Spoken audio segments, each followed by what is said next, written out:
to the backup. Also, if you don't mind, send your daily heart means only one coin to boost the live, push us out to the FYP, knock out the daily gift goal. It's the little pink heart puffs. Little pink heart puffs. Can we knock those out, please? Please and thank you. So I'm listening to him give his speech. And it's interesting that anyone still listens to him. I'm telling you, if he wasn't the president of the United States, no one would pay him any attention at all, because he's literally just a doddering old fool. Like there's no substance behind anything that he says. And I'm telling you, he relegates in the fact that people have to listen to what he says because he's the president of the United States. Hey, from Finland, hello. Hey, Angie. He relegates in the fact that people have to listen to him because he is the president of the United States of America. That's it. And if it were not for him being the president of the United States of America, no one would ever listen. Am I too late? Too late for what? Confused, friend. Too late for what?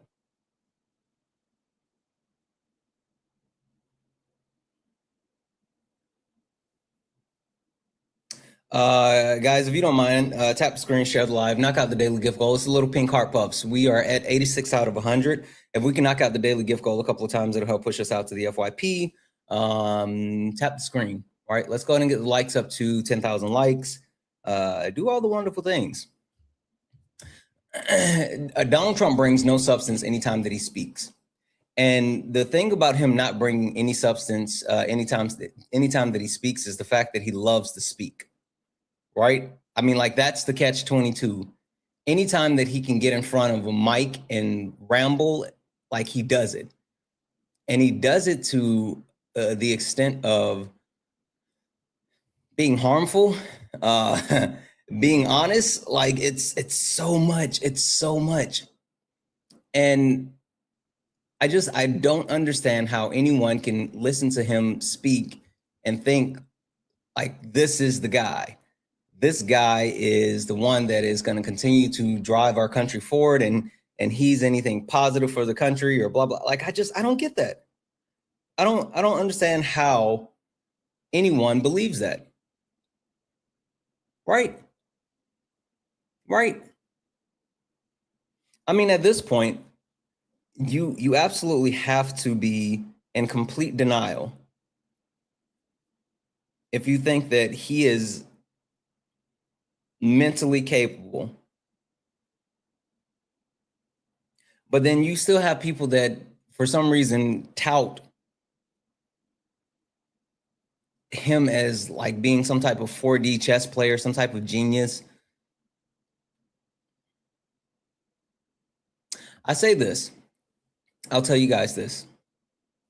If Donald Trump was not the president of the United States of America, if he was just Grandpa Donnie, right? Grandpa Donnie in fucking Kansas, his entire family would be getting together to not only take his keys away, but they would actually be pitching the idea of sending him to Shady Pines. Sending him to a home. You stepped in a box, now you're in the ring. Ain't no hugs here, you better take your best swing. Mike Hot, who wanna step in the flame? This ain't a debate, this a mind game. Facts like lies, get left in chain. One wrong word, get slapped out your name. This ain't TikTok T, this a war zone talk. No script, no filter, no safe walk. Bring stats and get scrambled like a glitch. I got fire in my mouth like I came from the pit. Ayy, step in if you dare. Truth hit hard like a punch in the air. Ain't no rules, no plan, no script. One wrong move, get cooked real quick. No cap, no shield. Better know your stuff so you get revealed. Step in, don't you wanna sparring with Santana? I don't care what you claim or your background. Facts only, if not, get clapped down. Whether you're left or right or you don't even vote. If If your logic is weak, I'll sink your boat. You talk slick, but you ain't got source. Just vibes, that ain't power, that's force. I'm the test, the trap, the trip, the call. You slip once, I'm snatching it all. Yeah. Step in if you dare. Hit hard like a punch in the air. Ain't no rules, no plan, no script. Yeah. One wrong move, get cooked real quick. No cap, no shield. Better know your stuff or you get revealed. Is someone jelly? Is someone jelly? Let me say a fucking theme song for a TikTok live. Oh, bub, you have no idea what this is. I'm gonna mute you. Get in the box. Get in the box. I'll explain to you what this is. Get up here. No cap, no shield. Chat, he has no fucking idea what this is. He has no idea. Yeah. This ain't your safe place. It is not. This a flame It absolutely is. Don't you wanna sparring with Santana?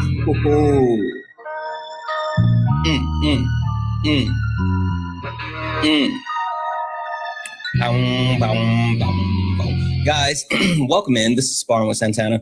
One-on-one debates with Trump supporters or anyone that disagrees with anything on the background. I am Santana. We are looking for some debates. So guys, only request up if you are a Trump supporter or you disagree with anything on the background. We are only looking for some debates. If you're friendly, tap the screen, share the live. Let's go ahead and get the likes up to 35,000 likes. Also, guys, when you share the live, share it once or twice. That's really good, but make sure you repost the live. That really helps boost the live. Send your daily heart me. It's only one coin. Last but not least, keep knocking out the daily gift goals. Right now, it's the love you very much. And I'll keep resetting the little 1 cent gift goal so we can actually continue to get more people in here for some debates. But again, only request up if you are a Trump supporter or you disagree with something on the background. We are only looking for some debates. And MAGA, Trump supporters, FYI, my chat is not your safe space. Fair warning. Fair warning. I'm giving you guys a heads up. If you will not get in the box, I will put you in the cocaine clutch and you will not be able to yip yap from my chat because my chat is not for you. My chat is for the cool people. My chat is for the smart, funny, good looking, good smelling people that hang out with me every single day. It's not for you. The box, that's for you. Your place is up here. Come catch us fade. That's how we do it. Hi, are you a Trump supporter or disagree with something on the background? Yep. Yes. You're a Trump supporter or disagree or a combination? I heard you wanted to eat me, broke boy. No, I don't. I'm not interested in eating you. And broke boy, that's an interesting term. Would you like to engage in an actual debate, or did you just come? Oh, eat the rich. Got it. Okay, so you disagree with eat the rich part. Okay, cool. Why do you want to eat me? I'll explain it to you in a second. I don't think you qualify, but that's fine. Before we go too far, bub. Have decorum. This is a Class C joint around here. We got velvet on the wall and shit. This ain't none of that grass on the wall like in Atlanta. So have some decorum, right? We'll go one at a time. Now, with that being said, send me a request to come off mute. I have a question for you. I thought you cared about minorities. Literally, did you listen to anything that I just said? I did, yeah. Okay, I said I have a question for you. The question is, do you know who I am? You're Santana. Yes. Listen, kudos to you. More so specifically, not only am I Santana, but it's more to it. How about this? Can I give not only you, but everyone a quick introduction to who I am and what this is? Oh, bro, keep yapping. I'm leaving. I'm going to do it anyway. I'm going to put you on mute because I don't know what the fuck is happening. Let's get into it. Ladies and gentlemen, welcome to the main event. Oh, my fucking God. He ran.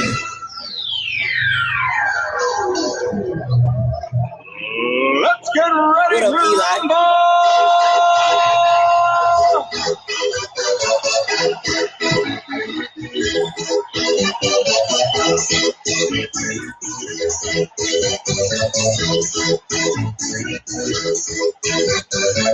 y'all ready for this? Guys, welcome in. This is Sparring with Santana, one-on-one debates with Trump supporters or anyone that disagrees with anything on the background. I am Santana, and guys, listen, we are only looking for some debates. So only request up if you are a Trump supporter or disagree with anything on the background. We're only looking for some debates. If you're not a Trump supporter, do not request up. If you do not disagree with something on the background, do not request up. Go ahead and tap the screen, share the live, do all the wonderful things to let the TikTok know that we are in the building. All right, so you're back. I sent you that invite. I'm so happy that you accepted that. Now, with that being said, you said that the issue that you have with on the background is eat the rich. Now, without doing the weird shit, because I don't want to do the weird shit. You seem like you're interested in the weird shit, but I'm not down with that. Would you like to understand why I say eat the rich, or would you like to just tell me why you think that's a bad idea? Yeah, I think you're just jealous. I think you're broke and you hate people that are more successful than you. Okay, so did I get it right? No, you didn't. It was also like a super sad attempt in trying to get it right. So, all right. Do you want me to actually explain it to you, or do you want to just continue down the road that you're going? Because you can keep calling me broke and we can make a show of this and like, I'll show you what broke is, or we can actually engage in some type of dialogue. Your call. I mean, yeah, you can try to like debate class 101 your way out of this, but you're still broke. Hey, just to verify really quick, are you a United States citizen? Yeah, I live here. Where do you live? What state? New York, Buffalo. New York, Buffalo. Cool. Hey, super simple. What's the capital of New York? New York City. Yeah, it's not. It's not. You don't even fucking go here. That's so Dude, interesting. I study at UAB. Yeah, I don't care. Bye. I don't understand them. And the whole inference around like, oh, you're broke. Like, first and foremost, I think it's weird that people like to go through, this one, hold on, class got, it might be we'll see. I think it's super interesting, people that go through like the whole, the point of like, class shaming or whatever, right? I think that's super interesting. Because when you talk about like American citizens and what we all deal with and where we are, most Americans can't survive like a $500 emergency, right? And even more so when you talk about like capitalism and the way that it's structured, the idea that like people are out here just thriving is nonsensical. Most people are just surviving, not thriving. And for anyone to get up here and try to shame people and say, oh, you're broke, I think that's weird as fuck. I think people are weird as fuck if you do that. And I also think it's disgusting. So just my opinion. Anyway, with that being said, if you are a Trump supporter or disagree with anything on the background, we get in the box. We're only looking for some debates. I figured out how we fix the country, right? Easy peasy, super simple. Figured out how we fix the country. Let's see, who is this? What is that? Hold on. What did I miss? I'm broke, eat the rich. Oh, okay. Oh, yeah. Chat, you know how we do. If we see these people in our comments, right? Our comments, not mine, our comments, make them get up here. We don't play those game mods. You know what we do.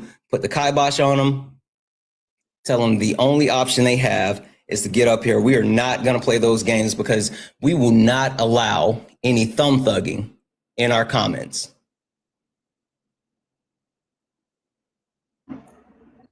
Also, having Trump supporters in the chat typing, it makes the chat smell funny, and I don't like that. I don't like when the chat smells funny because Trump supporters are down there instead of getting in the box. I don't like that. All right.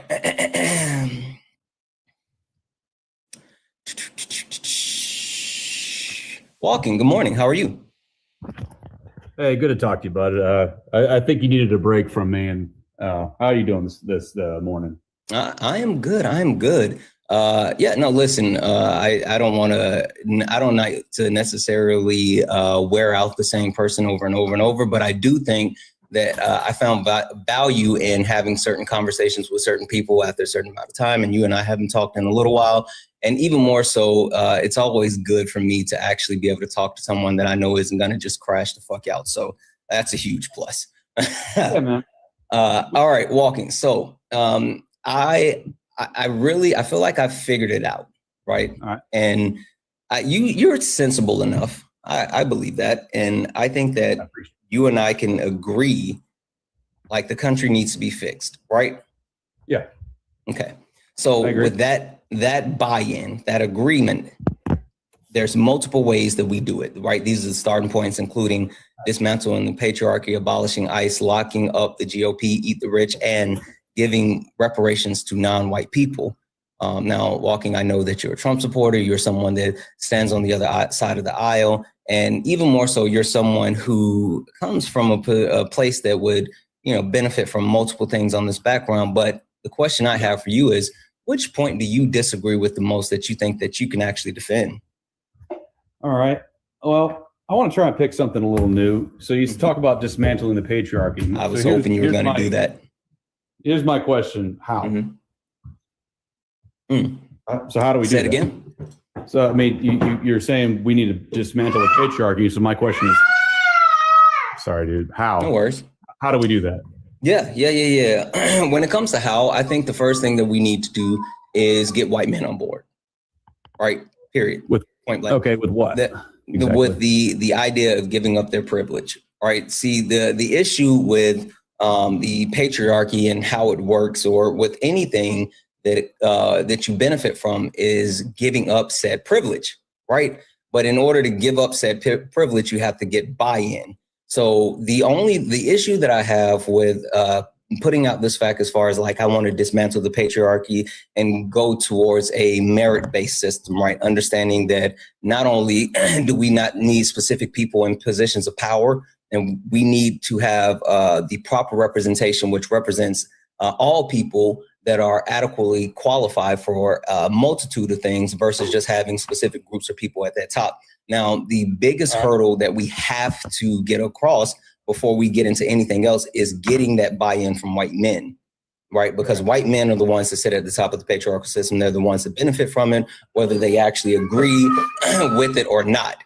And so my point, or the first thing that I would get to, and I guess the biggest question I would have for you is, what's stopping you from agreeing with giving up your privilege as a white man and saying that you don't need to be first in this country because you're a white man, and you would rather have these people who are more qualified step ahead?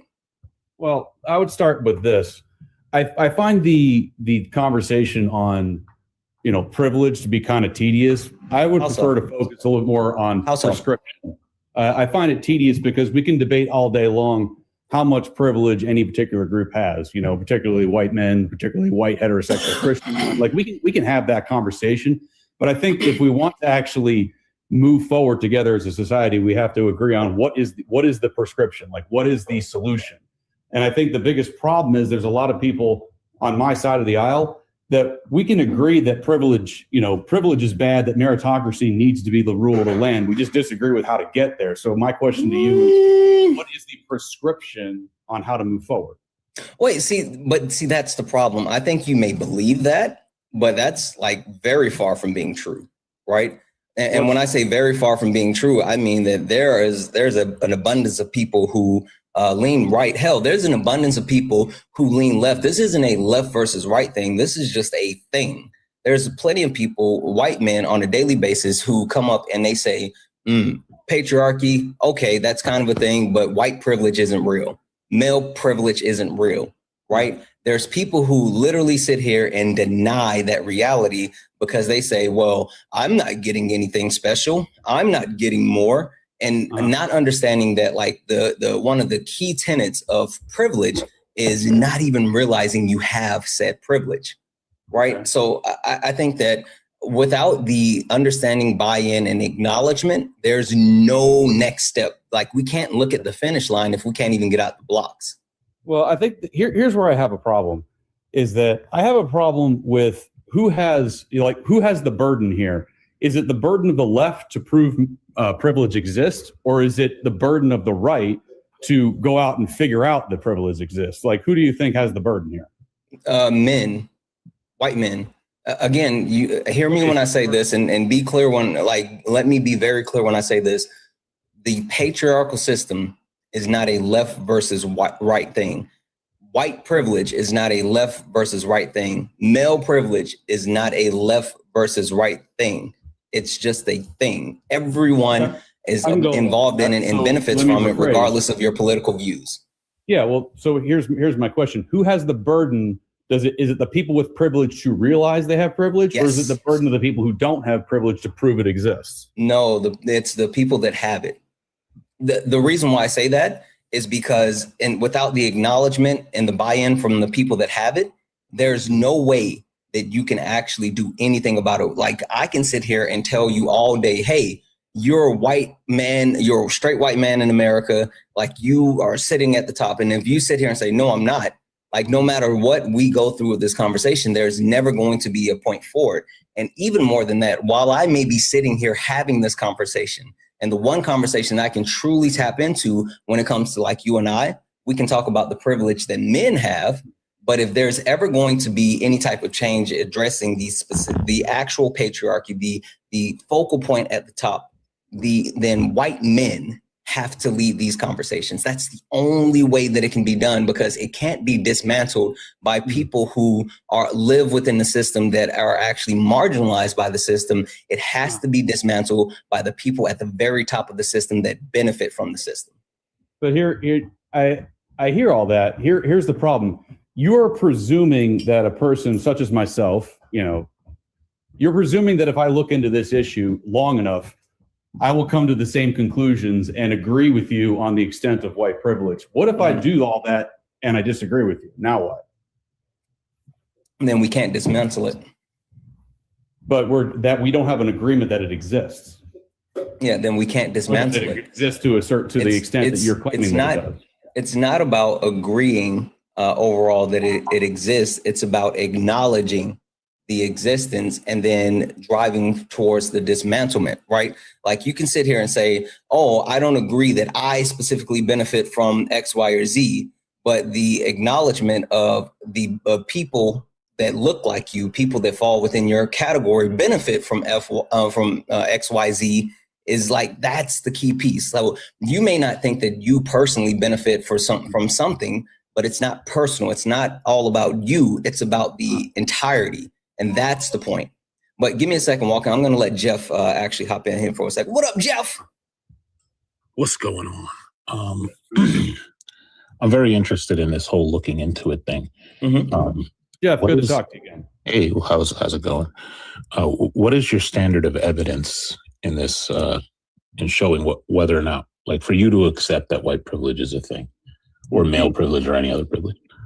I would acknowledge that depending on your skin color, on your ethnicity, on your religion, on your height, on your gender, there are privileges everywhere. We are not all working off the same toolbox. I readily acknowledge that. The question becomes, okay, to what extent is that privilege active today, and what is the appropriate prescription to deal with it? Okay. And I think reasonable people can agree or disagree on what the appropriate prescription is, and that's my point.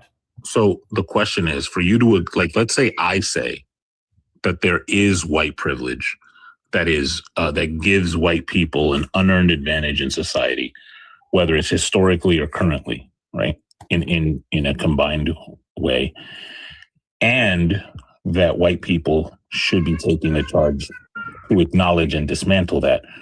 For you to agree with that proposition, what is your standard of evidence? It's a good question.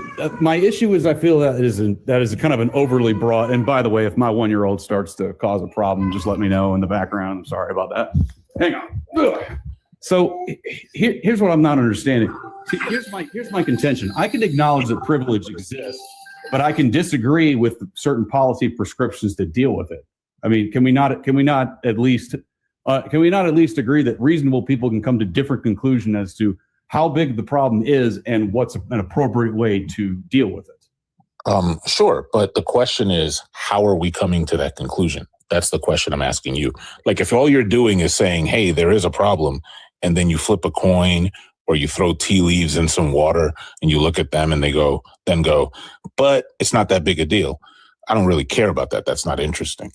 If you're telling me that you have a standard, like you said, because you asked Santana, if I was to look into this and come to a different conclusion, that would mean that you examined the data, you had a standard of evidence, and that standard was not met.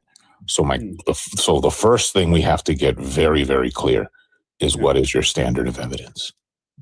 Standard of evidence. It's a fair point.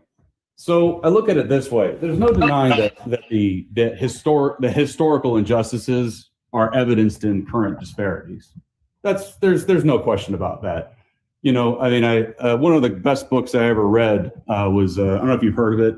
It's by Tim Tyson's Blood Done Sign My Name. It is, the author is white, but he details an innocent black man being gunned down, you know, in front of several black witnesses, and the two white people in charge of it get away with it, just straight up get away with it. And he talks about, you know, crap like, you know, during his time in the 70s and 80s, white tenants just knew they would never have their buildings inspected, so they didn't keep up to code, which is complete and utter horse manure. And there are people, that's 50 years ago. That's within the lifetimes of many people that are, that exist today. And these are things that I readily acknowledge happened. I mean, shoot, I was in school when Rodney King happened. I mean, nobody in their right mind would look at that and go, oh yeah, that's appropriate police behavior. No, I would definitely, concede that as well. So the issue is, I look at today, what do we need to change today? What prescriptions do we need to put in place to deal with current problems? Well, here's the issue. And here's my problem. I am willing to be convinced that racism and discrimination are still happening. The problem is, like, where wait, why do you have to be convinced? Like, that's the issue that I'm having, understanding, like, not only are we talking about an overall acknowledgement, but you're sitting here saying that, in order for you to understand someone's oppression, in order for you to acknowledge someone's oppression, then you have to be convinced that oppression, that hurt and harm actually exists, versus you actually engaging with someone who is sharing their lived experience and the things that they deal with and the things that have persisted throughout the history of our country and a multitudes. Like, why do we have to convince you instead of you actually being willing to just acknowledge those things? Because for a doctor to fix a problem, he or she first has the diagnosis. Do you think you're a doctor? That's what we need, is a diagnosis. Real quick. Where I don't want to get away from the, like, all right, let me ask you this question. And I'm trying to be very gentle because I don't like breaking toys on Santana's Live. You ever been to a club? Not in a very long time. But you have been, like one with a bouncer outside. You're talking like a nightclub or something? Yeah, a nightclub, a dance club, any kind of a disco. On very few occasions. A disco is crazy. If the bouncer asks you for the ID, is your response, "I'd like an amaretto sour"? Huh? What? If you're outside of the club and the bouncer says, "I'd like to see your ID," okay, and do you say to the bouncer, "I would like to order an amaretto sour, please"? No. Okay, so that's what just happened in our dialogue. Like, I asked you for a standard of evidence and you went into something that was not a standard of evidence. You just said, these things happened and I'm willing to be convinced, but we're still outside with the bouncer asking for the ID. Like, the standard of evidence is the thing that I'm looking for. So the standard of evidence would look something like this. We identify a disparity in outcomes, and then we do the hard work of saying, okay, what is causing the disparity? So we try to assess where the disparity is coming from, and what we're really drilling down into is, at what point, can we establish that some kind of racist policy or racist beliefs are influencing this disparity, and then from there we address it. That would be my standard approach, broadly speaking. that's a standard approach. Like that's a methodology. That's not a standard of evidence. Like a standard of evidence would look like preponderance. Like if it's more likely than not, do I need to be 100% convinced? Do I need to see evidence beyond a shadow of a doubt, beyond a reasonable doubt? Those are standards of evidence. So how more likely than not does it need to be that my position is true for you to be convinced? Well, again, you're talking about a position. We need to get situation specific, because if you're saying that racism is just everywhere, I would say no, because that would be again a conclusion. So again, I say racism is everywhere. I'm fine with affirming that proposition. And I would disagree. You're going to disagree, but we can't order the beverage until we talk to the bouncer first. And the bouncer is, what is the standard? So if you and I have a conversation and I show you 12 different pieces of evidence that affirm my position, and then I ask you to bring something to the table and you bring 0 things, right? You could still say I'm not convinced, but you haven't provided a standard, because now you're giving me there's some mythical bar in the sky that we may never reach. So I'd like to know where is the bar for you to, because one of two things would happen, right? Yeah. If I have enough evidence to show that it's reasonable to accept what I'm saying is true, or what Santana is saying is true, yeah, and I reach that bar and you just say nuh-uh, then you're just dishonest, right? Or go ahead, Jeff. Sure. Sorry. If you establish the bar and I don't reach it and you say nuh-uh, then you're being reasonable. But we don't know where the bar is. Yeah, and I'll say this really quick, because I want to make sure that you fully get it. And I know Jeff has a certain way of communicating things, and then apparently I have a way of writing in lowercase cursive, as they say. So I'm going to rephrase it just a little bit so you can understand it, make sure you got it. I'm going to thank a couple people. I want you to take like half a second to think about it, and then we'll hear your answer. If you're saying that we have to actually prove to you that this is a thing, then what is your burden of proof? What is the acceptable level? You're saying like, hey, in order for me to say that you can jump, you have to be able to touch the ceiling, right? Yeah. So that's like the burden of proof in order to be able to exist. So think about that for like 2 seconds. I'm going to thank a couple of people, and then I'll let you and Jeff finish. Debbie's in chat for Amanda. Amanda sent a $5 donation, said, I can confirm that that it's completely denial. My mom told me yesterday that God told her that Trump was the chosen leader of my people. Holy fuck. I just can't keep doing this with her, Santana. Amanda, tell your mom to come and talk to me. Tell her come talk to me. Debbie's in chat for Amanda. Debbie's in the chat for Amy.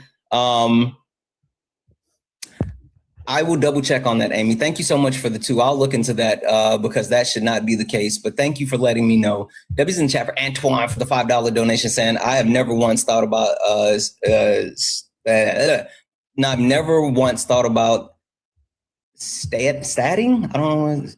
I'm not sure what you were trying to say there when statting. Yeah. Starting is what you were trying to get. Starting my live, not love. I'm starting my live with a theme song. Yeah. I think it's really cool. I mean, I've heard a couple of people like play music and all this other stuff. And then I was like, fuck it. If I'm going to play something, why not play my own stuff? So Debbie's in chat for Megan for the $1 donation, saying, morning. I hope you have a great stream. I hope so too. Much love and facts. They at least have to take away grandpa's phone. Yes. The true social spamming from our dictator in chief is wild. At least he doesn't do like the 4 a.m. Tweets anymore. Like you remember his first term, he used to just tweet from the toilet at like 4 a.m. Fucking wild. W's in chat for Junior for the $1 donation, saying, I'm down for eating the rich, but who's preparing them? Because most rich people are white and they have no flavor. God damn, Junior. Junior also sent another. That's not true. Do a little seasoning on us. It'll be fine. Junior also sent a follow-up $2 donation, saying, I hope Jeff breaks him. I think he will. W's in the chat for Jonna for the $5 donation, saying, good morning. I hope today is as good as it can be. I hope so as well. Jonna. W's in the chat for Sean for the $5 super chat, say, cross my fingers, more reasonable callers, please. Ops pie in the sky. I'm hopeful. And last but not least, W's in the chat for Dota, who sent a $2 super chat to say ICE is legally racially profiling right now. I know, yeah, that's because they were given the protections by the Supreme Court. So you're absolutely right about that. Yeah. W's in the chat for all the donors, guys. If anyone else like to support the live, you can do so. Cash App, PayPal, Venmo, pay links in the link tree in the bio. Santana Speaks for You is the best way to support the live. If you're over on YouTube, you can send a super chat and I will read that out.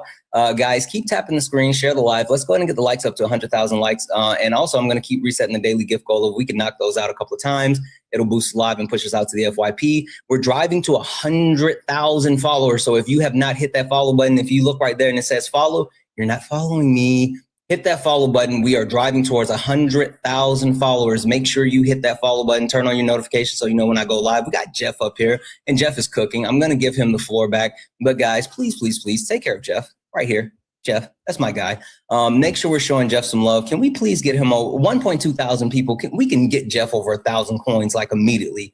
Can we please get Jeff over 1,000 coins? Also show him some love. I know that he has his pay links in the link tree in the bio. Mods, can someone grab that and get that running in the poll, please? But guys, show Jeff some love while he's hanging out here with us. All right. So walking, I'm going to hand you back over to Jeff. You had a moment to think about the actual question. Please continue. All right. So would it help if I give an example of how I think an appropriate way of addressing racism? Like, can I give an example, like a little bit hyper specific, specifically with sentencing disparities between white and black people? Like, that again is ordering the drink, right? Like the solution is, like you said, it's impossible to talk about the solution until the doctor acknowledges there's a problem. But if the doctor says an MRI isn't enough to say that there's an issue, then we have a different conversation going, right? Like if I go up to a doctor, let's say I'm an oncologist and I say, hey, here are the markers for this type of cancer. And according to the diagnostic criteria, this person has stage 3 something. And they're like, yeah, I'm not convinced. And I ask them, well, what would convince you?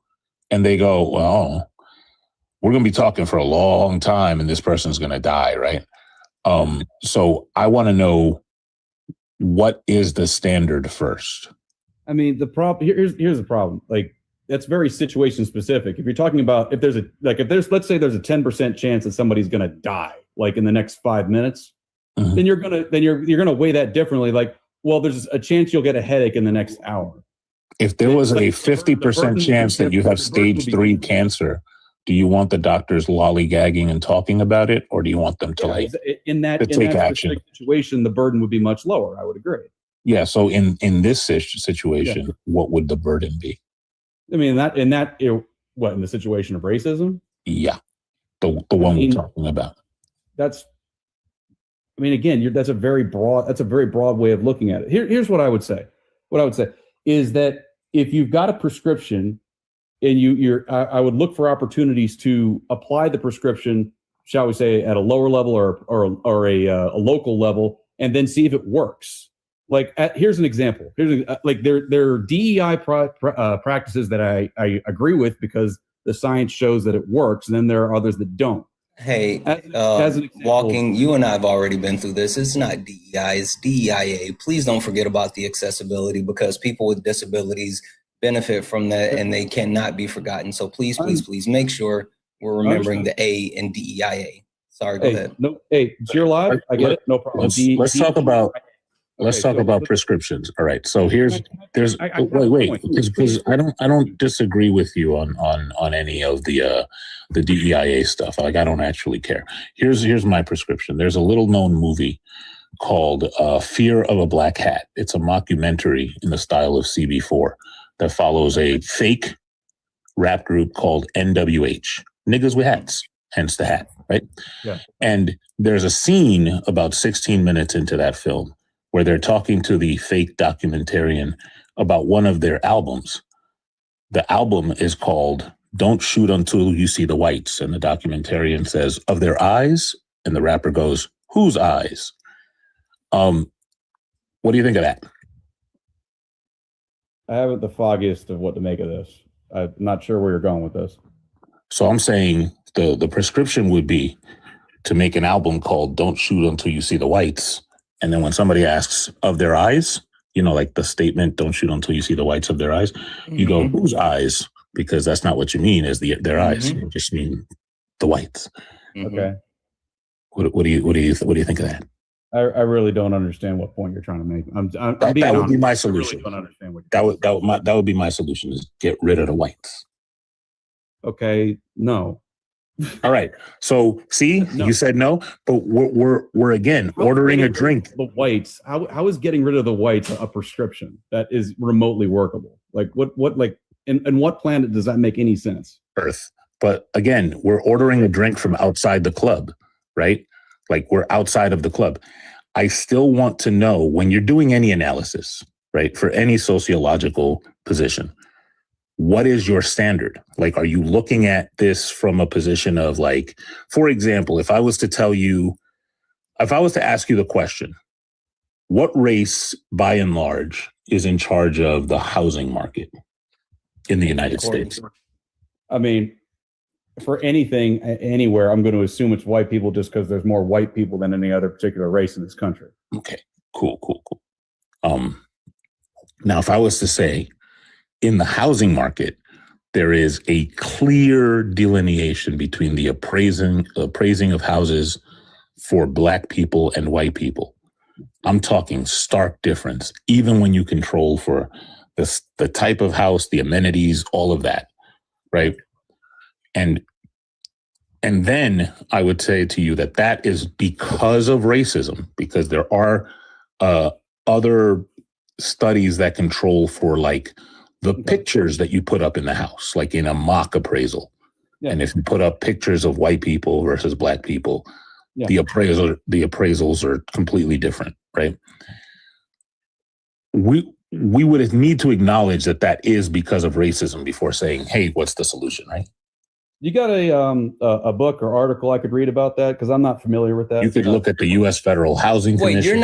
You're not familiar with the actual like staging of houses and how that's affected by having pictures of Black people versus white people? No, I mean, like what you're describing. That's fucking privilege right there. Literally, that not knowing about that and being someone who I am positive has been in the housing market before, you not knowing that is absolutely the antithesis of privilege. Like, I'm sorry, dude. I am sitting here asking you, like, I'd like to read more about this. No, I know. I'm not saying that you're pushing back on it. I'm just highlighting the fact that is literally white privilege. The fact that you don't have to know that. The fact that any Black person that has sold a home absolutely must know that. Like that's literally privilege. That's the point that I'm not trying to, like, down you for pushing back or saying, oh, you're wrong or anything. I'm just saying, like, that highlights the point that we're making. I'm sorry. Anyway, go ahead, Jeff. Did I say that white privilege doesn't exist? So you can look at the Brookings Institute. Did I say that white privilege does not exist? That's irrelevant. But hold on. Let's go down the line. You can look at the Brookings Institute. Like, you can actually do a search blindly. Like, if you're good at touch typing, you can just type racial bias in homeowner appraisals. And I guarantee you, like, if you remember when Google had the "I'm feeling lucky" link, if you click that, the very first thing will give you evidence of it. Yeah. So that's why Santana is surprised, because this is like I hate using this term, but this is common knowledge in the real estate industry. Okay, but aside from that, we now have this fact, right?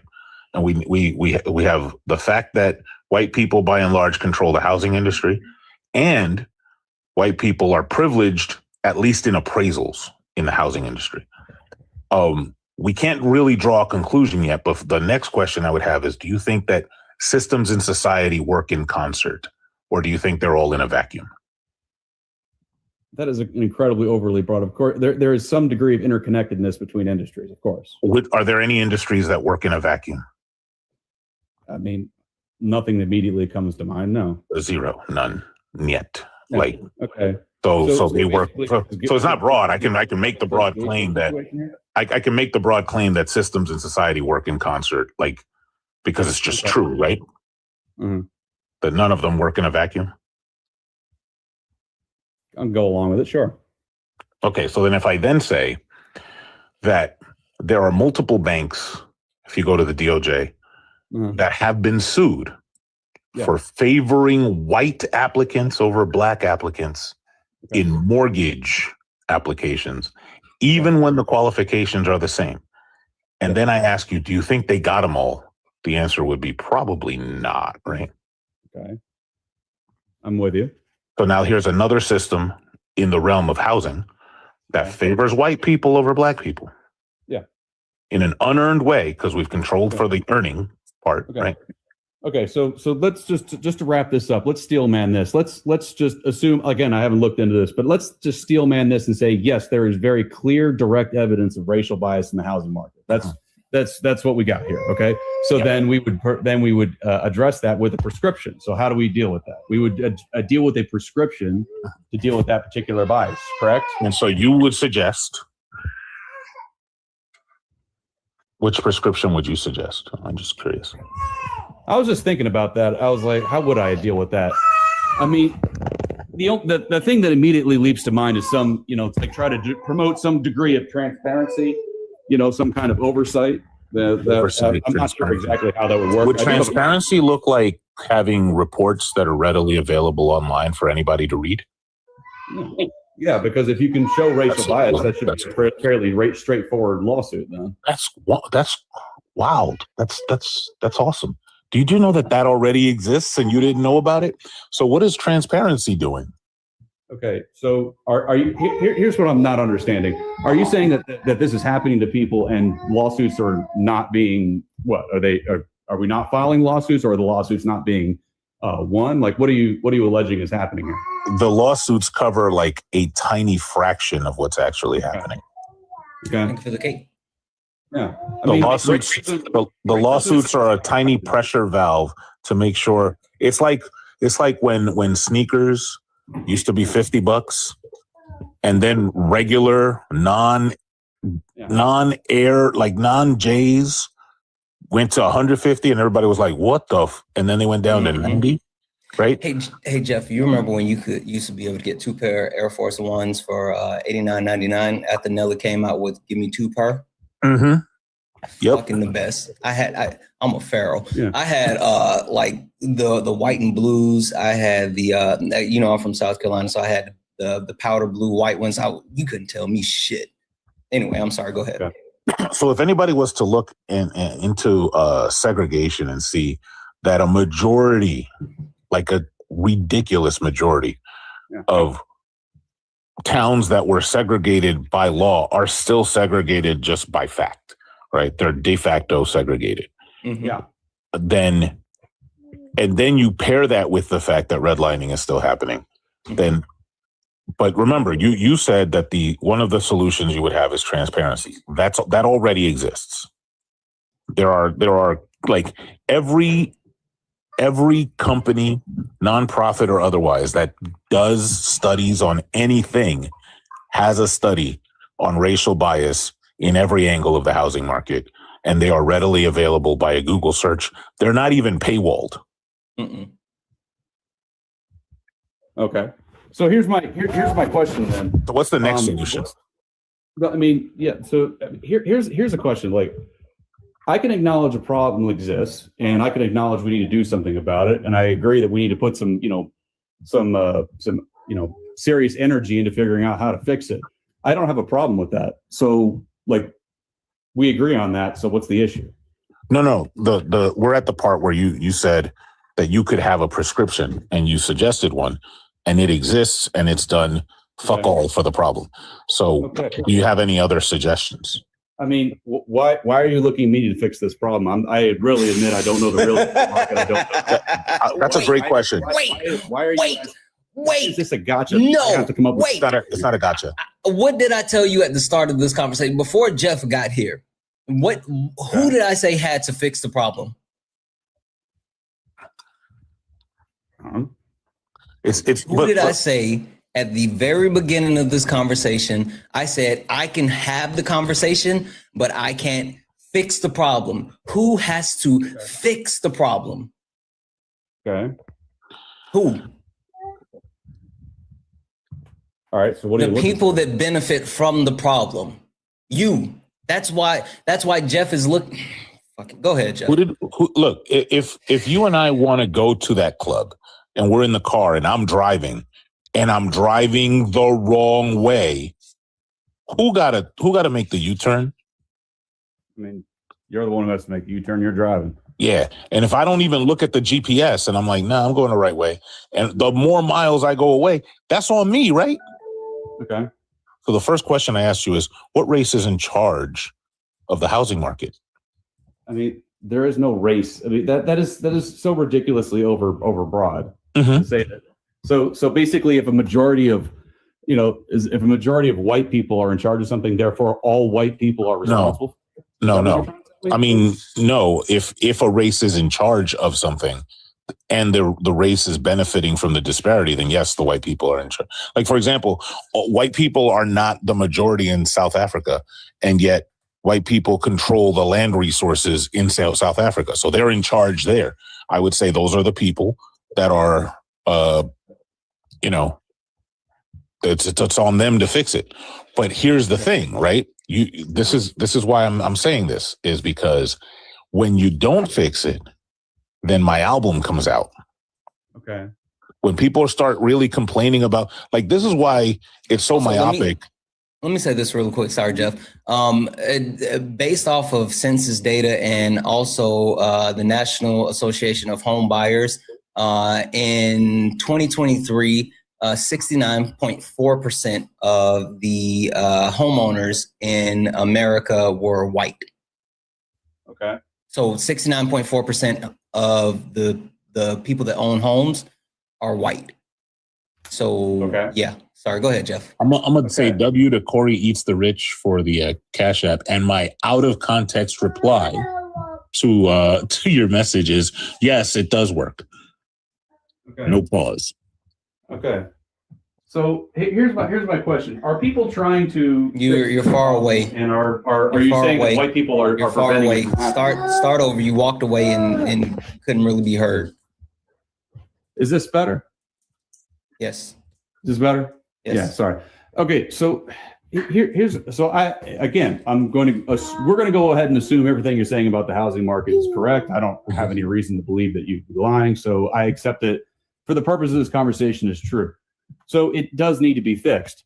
So, like, if I agree that it needs to be fixed, that there's clear, examples of racial bias, and I agree it needs to be fixed, then we need to get to work on it. So, are you saying that white people are preventing this from being fixed, or what? Like, what are you alleging here? That I don't even have to say that. You've already demonstrated it. How? Because you don't even look at the GPS. Why is my lack of knowledge about a problem somehow an indictment on white people? I don't understand. You said that. You said, hey, this was, I'm just working with what you're giving me. You said, we can't fix the disease unless the doctor first researches and gets convinced of the thing. And then we started this by me asking you, what is your standard of evidence? We still haven't gotten that, right? But that's okay. But even the evidence that's readily available, and here's the thing with The Walking Dead is, I've seen you on panels before. You've had these discussions. So these Google searches, I don't know if you signed up for the same Google plan I did. I signed up for the unlimited plan. You can look up any of these facts that have been presented to you at any time that you want at your leisure. Google is open 24 hours a day, 7 days a week, even on federal holidays. Okay. So what's your point? Nothing. Like what? Like, are you saying that the problem exists, but we're being prevented from fixing it? Is that what you're trying to say? What's stopping local politicians from running for office on the plan of, hey, we're going to fix racial bias in buying and selling of homes? Is there something preventing people from doing that? And are you saying that the people that are running on that platform are being systematically, defeated or lobbied against, or absolutely somehow being held back? Is that what you're saying? They don't need to, because people like you, they don't have to, because if they don't, people like you are like, what problem? Okay. But what's preventing people from making this an issue that's being talked about nationwide? Sure. Is it possible that you're People just like simply you. overblowing the issue and you're just mad that nobody is signing up for whatever prescription you have? Okay, cool. So you have read the Brookings Institute. So let's see the analysis that shows that I'm overblowing the issue. What percentage? Like what? That's okay. Look, that's fine. Is it possible that unicorns are preventing it? That's possible, but we wouldn't make ridiculous claims like that unless we did an analysis. So let's go into the analysis. That's what you wanted, right? We wanted to blow past the standard of evidence. We wanted to blow past the methodology and right into the analysis. Okay, cool. So what percentage of historically redlined neighborhoods are still segregated? Dude, why are you testing me on something I clearly haven't read? Like, what? Okay, cool. So then I'm overblowing. Like, you're making what I'm getting at, and this is why you're getting like aggressive, right? And uncomfortable. You don't know anything because of how you're treating me. No, it has nothing. No, absolutely. Look, I treat people who don't know things as if they don't know things. And you said you don't know stuff, but you're still making suggestions. How it is that I'm going to walk up to a house that's tilted and I know nothing about carpentry. And I'm like, have you tried hammering the nail? Is insane. Like, that's crazy to me. Like, nuts. Like, hey, this house is slanted. Have you tried hammering the nail? The architect, everybody in the room is going to look at me like I'm nuts. And if they do, I can't then be like, why are you looking at me like I'm nuts? Like, that would be silly, right? Whenever there's racism in this country, we have tools to deal with it. If the tools suck, you got to invent new tools. Okay, so what are the tools? Fucking Jeff beat me to it. Yes. What are the tools? What are these tools that we have to deal with racism? Because apparently I didn't get access to the toolkit, and I would love to have these fucking tools. Apparently I don't have it on my tool belt, and I need it. What are those tools? No, it's like, dude, we have tools. If you're claiming what tools? No, you keep saying we have tools, but what are the tools? What are the actual tools? Yeah. Is it a hammer? You find evidence. You file. Is it a socket wrench? You file lawsuits. You file criminal charges. Oh, lawsuits and criminal charges. That's the tool. So if you're going to allege, hold on, wait. Those tools don't work, Question for you. So you think that filing lawsuit or criminal charges are adequate tools to dismantle any type of oppressive systems like racism, sexism, classism? That's what you're saying? Yeah. Okay, cool. Donald Timothy Trump, the president of the United States of America, was sued by the Justice Department for racial discrimination, where him and his dad settled for their racial discrimination. Donald Trump was successfully sued by E. Jean Carroll and became for rape, right? And Donald Timothy Trump was found guilty and for being a 34-count felon. So Donald Trump he's been sued. He's paid millions of dollars, and he's also a felon.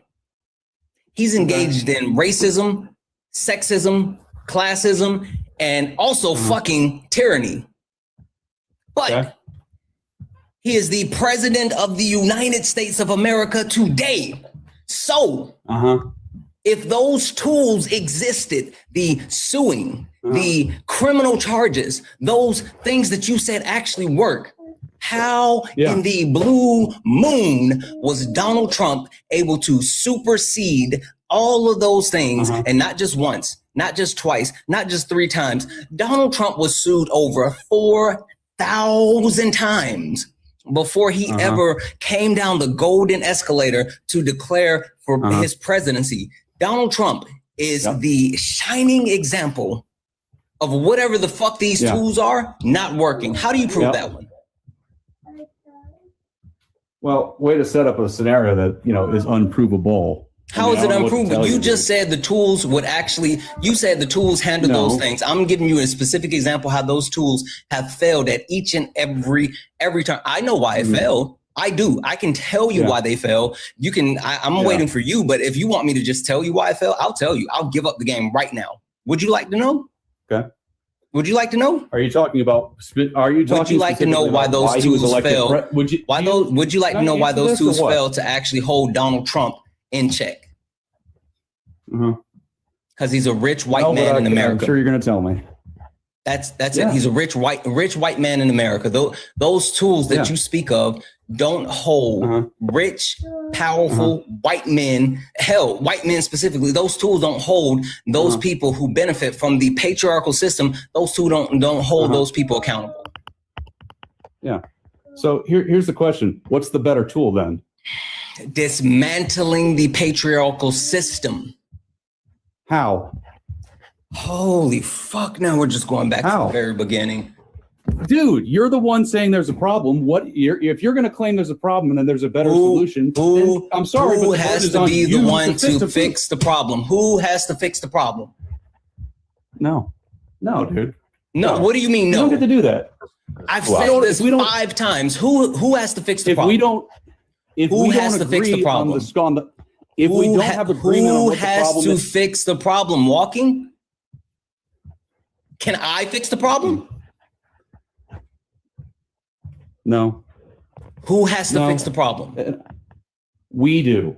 Who is we? We have to. No, you're fucking wrong. You're fucking wrong. Because if it was us in our country and a we, Walking, if it was us in our country and we, then things would have already been changed. If it was that simple that we could do it, it would have been changed. But no. Because the system has because again, holding up. If you talk about specifically going back to the example that I just gave with Donald Trump, him not being held accountable, the reason why Donald Trump is back in office today is because the left screwed up. No. Listen, the left screwed up, dude. White men showed up and voted for Donald Trump at the highest clip of any president in United States history. People voted for white men voted for Donald Trump more than any other president in United States history. Again, and here's the critical question. When I talk about the fact that the only people that can actually dismantle the patriarchal system is white men because they're the ones that sit at the top and they're the ones that benefited. That's what I mean. And every single time that there is a threat to the patriarchal system, a black woman showing up and getting ready to surpass white men in America, they show up in numbers to protect the patriarchal system. That's what happened. This rant is exactly why I left the left. There is no I don't ownership. care about what No, it's because you don't want to acknowledge it. Your feelings are hurt. You don't want to acknowledge it. How? No, your feelings are hurt. You don't want to acknowledge it. What sale? Dude, what sale? White men, including I'll make it super simple for you. Will come listen, white man. I'll make it super simple. I just listened to your rant. Give me a chance. Make it super simple for you. I don't care about Kamala Harris. If you want a monologue, wait, Jeff. Give him 2 seconds. Give him 2 seconds. Tell us why. But tell us what sale that was not made. The Democrats, Kamala Harris, had her opportunity to make the sale, to convince that, hey, I have the best vision for how to move forward. And she lost. Her sale was bad. People didn't buy it. How was her sale bad? And I'm sorry, but that's not Donald Trump. No, be specific. How was her sale bad? Can women? Can trans How women was her sale bad? Immigration. That was how was her sale bad? Stop saying random shit and answer the question directly. How was her sale bad?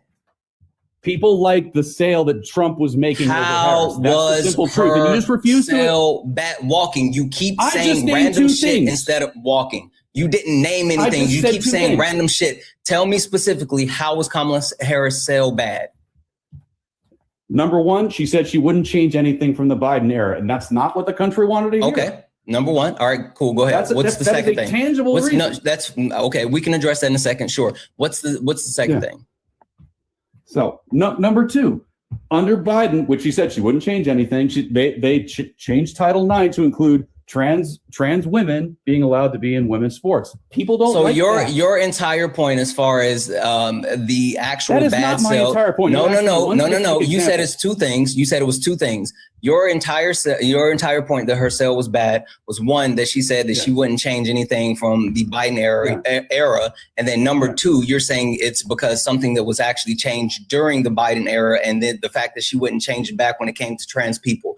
The fact of the matter is, when she said that I wouldn't change anything as far as what Biden was doing, whether or not people understood that, which like you sitting here saying that you don't understand that as the acting VP, as someone who has an employer who has now you're making excuses for her. No, I'm fucking addressing what you're saying directly. There's no excuses. The point that I'm getting to is that you don't understand that as the vice president, the sitting vice president in America, you can't just sit here and say the president was wrong, but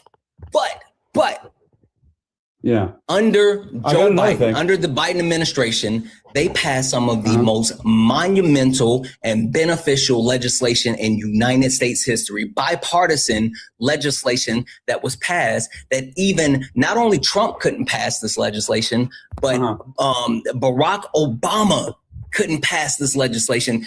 Barack Obama and Donald Trump both talk about wanting to pass an infrastructure bill. Neither one of them were able to do it. Biden did it. Biden did it. So if just because you guys don't understand how things work, see, this is the problem. You don't understand how policy works. You don't understand how growing the economy works. You don't understand inflation. You don't understand the supply chain. You guys didn't understand shit. And so since you guys didn't understand shit, you thought that Joe Biden and under his administration, things were just bad. You don't understand the implications that occurred, one, because of the fucking pandemic, and two, because of the shit that Trump did before he left office. You guys don't understand this shit. And so you automatically thought, oh, this had to be something that Biden did, when it wasn't fucking that. And so Kamala Harris sitting here saying, I will continue what Joe Biden is doing. It wasn't a negative thing, because Joe Biden and the Biden administration did things that were overwhelmingly beneficial. It's just that you guys were too stupid to know that those things were good. And also the fucking Biden, the Democrats as a whole have a fucking issue with expressing the good things that they do. They don't know how to talk about the good things that they do. So they do good things, but they don't know how to take credit for the good things. They don't know how to talk about the good things. And so people never know that the good things are happening. So your entire premise is fucking wrong. And also, I don't give a fuck about your transphobia. I don't care about your transphobia. Kamala Harris didn't even advocate for transgender people. Kamala Harris didn't say one word about transgender people. I wish she would have. She should have, but she didn't. But you know who did? Donald Trump. Donald Trump administration spent $215 million on anti-trans ads, disinformation and misinformations to propagandize hateful people like you. That's it. That's it. He went after people who did not know anything, that don't know transgender people, who are willing to vilify transgender people because they don't know transgender people. That's it. That's all. So your 2 points are fucking stupid, and it screams. It screams. Sure. What's the third one? And make it something that has nothing to do with identity politics. Okay. She came off as completely inauthentic in her interviews. Completely inauthentic. Okay. Why did she not go on Joe Rogan? Why? Why? Come on, man. Why? Dude, her interview. I got it. Don't worry about it. Sure. That's fine. That's fine. That's fine. Sure. Dude. How long did Kamala Harris have to run for president? Oh, poor. Answer the question. You said you want to know why she didn't go on Rogan. Really? That's fine. Answer the question. Oh my God, this is losers. Answer the question. This is bullcrap. Answer the question. How long did she have to run for president? Look, hold up. This is crazy. Joe Rogan. I'm sorry. Joe Rogan is a joke. Listen, simple. Joe Rogan is a joke. I don't care about Kamala Harris. I don't care about Donald Trump. Let me land this plane, and I'll give it back to you, Jeff, because this is fucking stupid. You're playing games. Kamala Harris had 107 days to actually run for president. She was still the acting vice president. She had to set up her entire infrastructure. She didn't have an actual team in place. She had to create a team. She had to get a VP. She had to get donors to actually get additional funds. She had to plan rallies. She had to do all of these things. And you're talking about her not going on fucking Joe Rogan, who she offered Joe Rogan to come to her and meet her so she could actually do his show, but he wouldn't do it. You guys complain about her not going on Joe Rogan, and Joe Rogan is a place that that's literally the truth. That's literally the truth. Joe Rogan has said publicly. No. If I'm lying, go look it up and tell me that she did not reach out to Joe Rogan because she could not meet him at his show the time that he wanted. So she extended an offer for him to come to her, but he didn't want to do that. He didn't want to do that. So she didn't actually interview. And even Joe Rogan, who has admitted that if you fucking listen to him, then you're an idiot. Joe Rogan has openly said people should not listen to him when it comes to medical or political advice. And he's even took a fucking about face when it comes to Trump. So you sitting here propping up Joe Rogan is fucking insane. Jeff, sorry, go ahead. Popular podcaster on the planet. I don't know what he's not. He's not even number one. Midas Touch is number one. And look, also she calls me daddy is above him now as well. Go ahead. And at one point, Voltron was the most popular cartoon. At one point, Power Rangers was really cool. Everybody loved it. I wouldn't take political advice. I wouldn't take political advice from any of them. Matter of fact, the WTF podcast, Mark Maron, that was the number one podcast at one time, and it didn't try to delve into fields that they don't belong in. I just want to know, what tenets of leftism did you used to espouse? I believe, generally speaking, public schools are a good thing, and that they should be supported, and that should be properly funded. You think that's a tenet of leftism? Do you think that's a tenet of leftism? Yeah, the concept of exclusively being public schools. Yeah, that's what I used to believe in. Yes. Yeah. Start with a good one. What tenet of leftism did you used to espouse? I used to be pro-choice. I did. Okay, and so something in the left told you to be pro-life? Something in the left caused me to reevaluate my position, not the least of which is that 1 in 4 American women will have an abortion in their lifetimes. And that's just true. Okay. So really quick. You were pro-choice, which is the position that women should have a choice over what they do with their bodies. Women were, and then you were offended that women were exercising that choice. So you were like, nah, fuck that. It caused me to reevaluate things, and I realized that, logically speaking, I really couldn't defend being pro-choice anymore. Just really quickly, just answer. Look, I asked you a direct question, and you said something else. This is like the 20th time you've done it. It's starting to get irritating. Don't ask a I said you were. Listen. A very simple, direct question. You used to be pro-choice, which is the position that women should have control over their bodies, and then you found out that women were actually exercising that control, which you support. And you were like, wait a minute, I didn't realize that me supporting women having control over their bodies would mean that they would actually have control over their bodies. So you switched? That is not the reason I switched. Okay, so no, because you said 1 in 4 women, that would be people exercising control over their bodies, right? That's the pro-choice position. So you said, I'm pro-choice, which means I think women should decide on whether, anybody with a uterus should decide on whether or not they should have an abortion. I'm cool with it. Yeah. Then you said, wait a minute, these B words are having abortions? And then you said, nah, I don't like that. Yeah, that's not, I mean, do you want me to explain how I changed, or do you care? Or you just want to tell me how I changed? I'm working, look, did you say, did I make this up, or did you say, I'm right here. I found out that, stop talking while I'm talking. Dude. Did I invent, stop talking. I'm just going to demonstrate that I'm listening. Did I make it up, or did you say, listen, dumb motherfucker? I'm sorry, Santana. I apologize. UMB? All right, fine. I'll switch it up. Listen, you stupid motherfucker. I'm just repeating what you said. Did you say that 1 in 4 women would have an abortion and that you didn't like that, or did I make that shit up? I said I realized I needed to reevaluate my logic, and I realized the logic didn't flow. Because you saw that 1 in 4 women were, that's what you gave me, right? That's the thing you put on the rim. I said, so yeah, I said, that was the reason. So the entailment of that is that women were exercising their thing. Do you have anything else besides that? Because that one was stupid. Yeah. Okay. Well, I realized that it's not their body. That's the issue. What's not their body? I don't want to have. What's not their body? The baby inside has its own body. I don't want to have.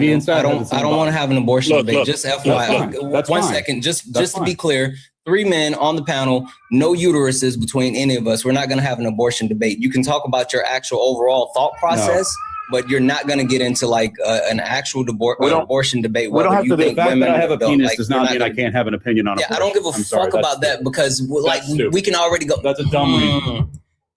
Again, so you can be in women's shit. Listen, we don't have to debate it. I'm gonna accept the boundary, and I'm just gonna say you were never pro-choice. That's cool, but you were never pro-choice. Period. Case closed. You can lie to yourself and say, I'm glad you are so clairvoyant. You can speak for me. Hold on. You just said it yourself. I don't know what makes you think you can read my mind. Listen. You just said it yourself. It's an entailment of what you said. No, you interpreted it wrong. Sure. 2 seconds. Look, I mean, 2 seconds. You're welcome to speak for me, but you're going to be wrong. Wait. You're speaking over Jeff. I want to make sure. I want to bring this down for like 2 seconds because you're speaking over Jeff. I want Jeff to be able to get his point across. I want you to be able to get your point across. I want us to stop speaking over each other. But more than anything, I want to do something. So 2 seconds. Let me say thank yous. W's in the chat for Ando for the $10 super chat to say, isn't ICE at polling illegal? Yes, it's very illegal. Voter intimidation. He's going to try to make people miss the deadline for voting by detaining them. What could be done? Pushing back, calling your senators, calling your elected officials, not allowing people to intimidate, showing up to polls en masse and overwhelmingly rejecting what's happening by this fascist regime. That's what we do. W's in the chat. Thank you so much for that $10 super chat. W's in the chat for Dota for the $2 super chat to say Trump has over 30,000 confirmed lies in his first term. Yes, and he stacked those lies up. W's in the chat for Jared for the $1 donation saying, aside from the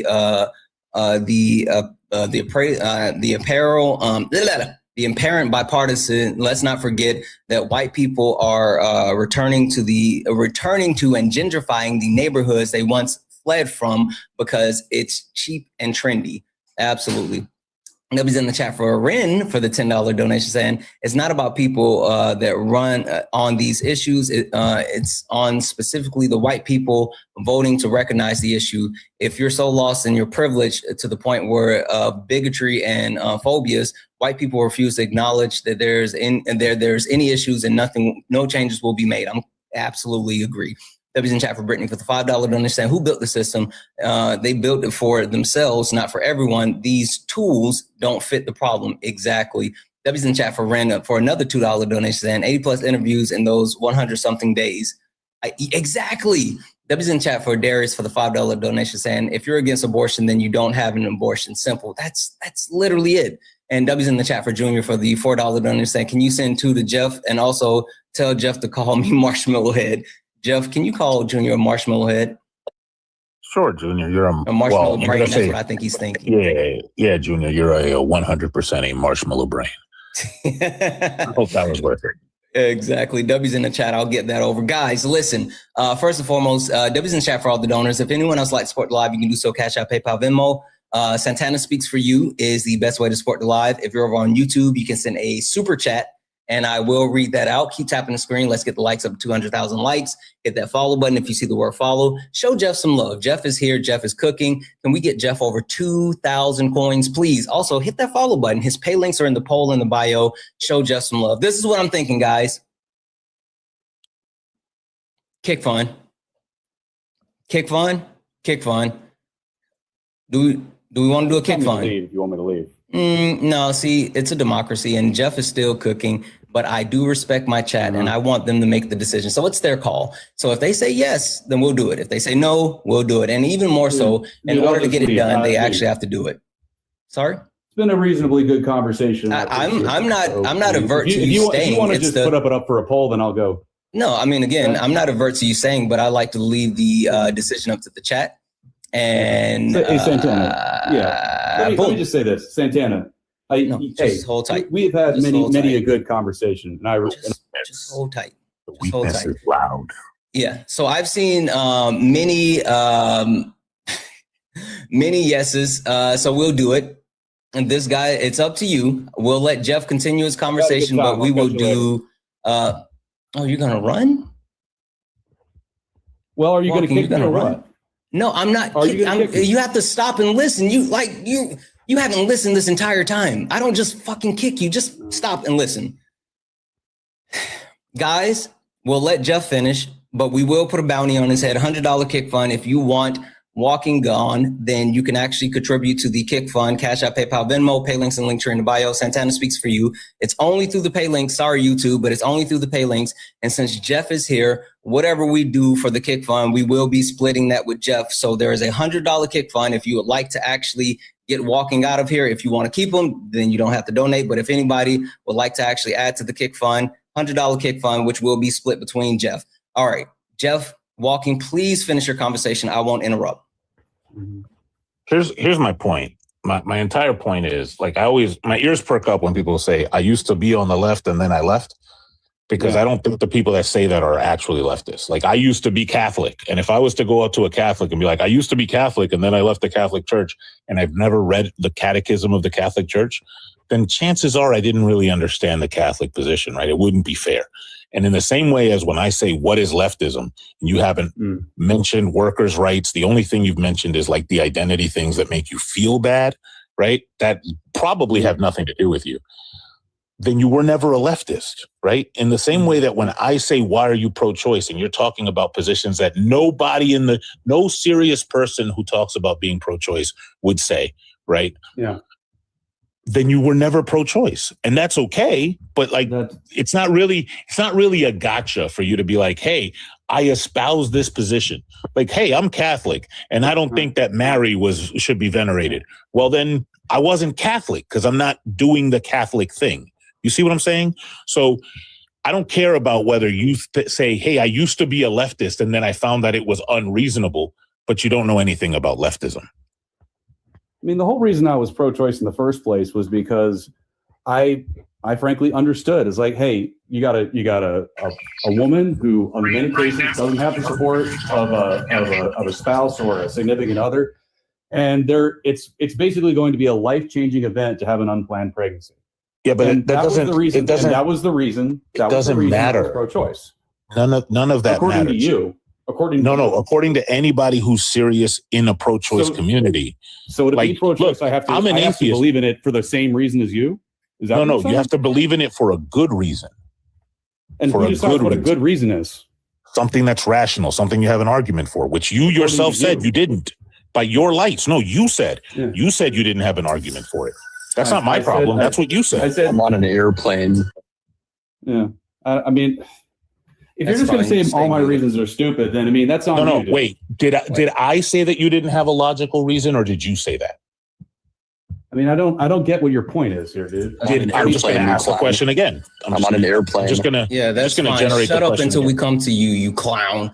Go ahead and what's your question, Jeff? Yeah, I'm just going to render the question again. Clown. Yeah. Did I say that you didn't have a logical reason, or did you say that? I didn't. I explained what my rationale was. And Hold on. You just said it was when stupid. You said you left. Did you say that you didn't have a logical reason to uphold the position, or did I say that? Okay. Let me say it in full. What I said was, when I looked at the results, I said to myself, if this is. I was trying to give him a little bit more time, Jeff, for you to land your plane, but you guy good. right here was so fucking impatient. W's in the chat for all the donors.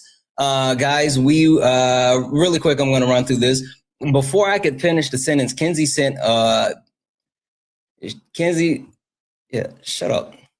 Kenzie sent $50 before anyone could even finish their sentence. Right, so we were there.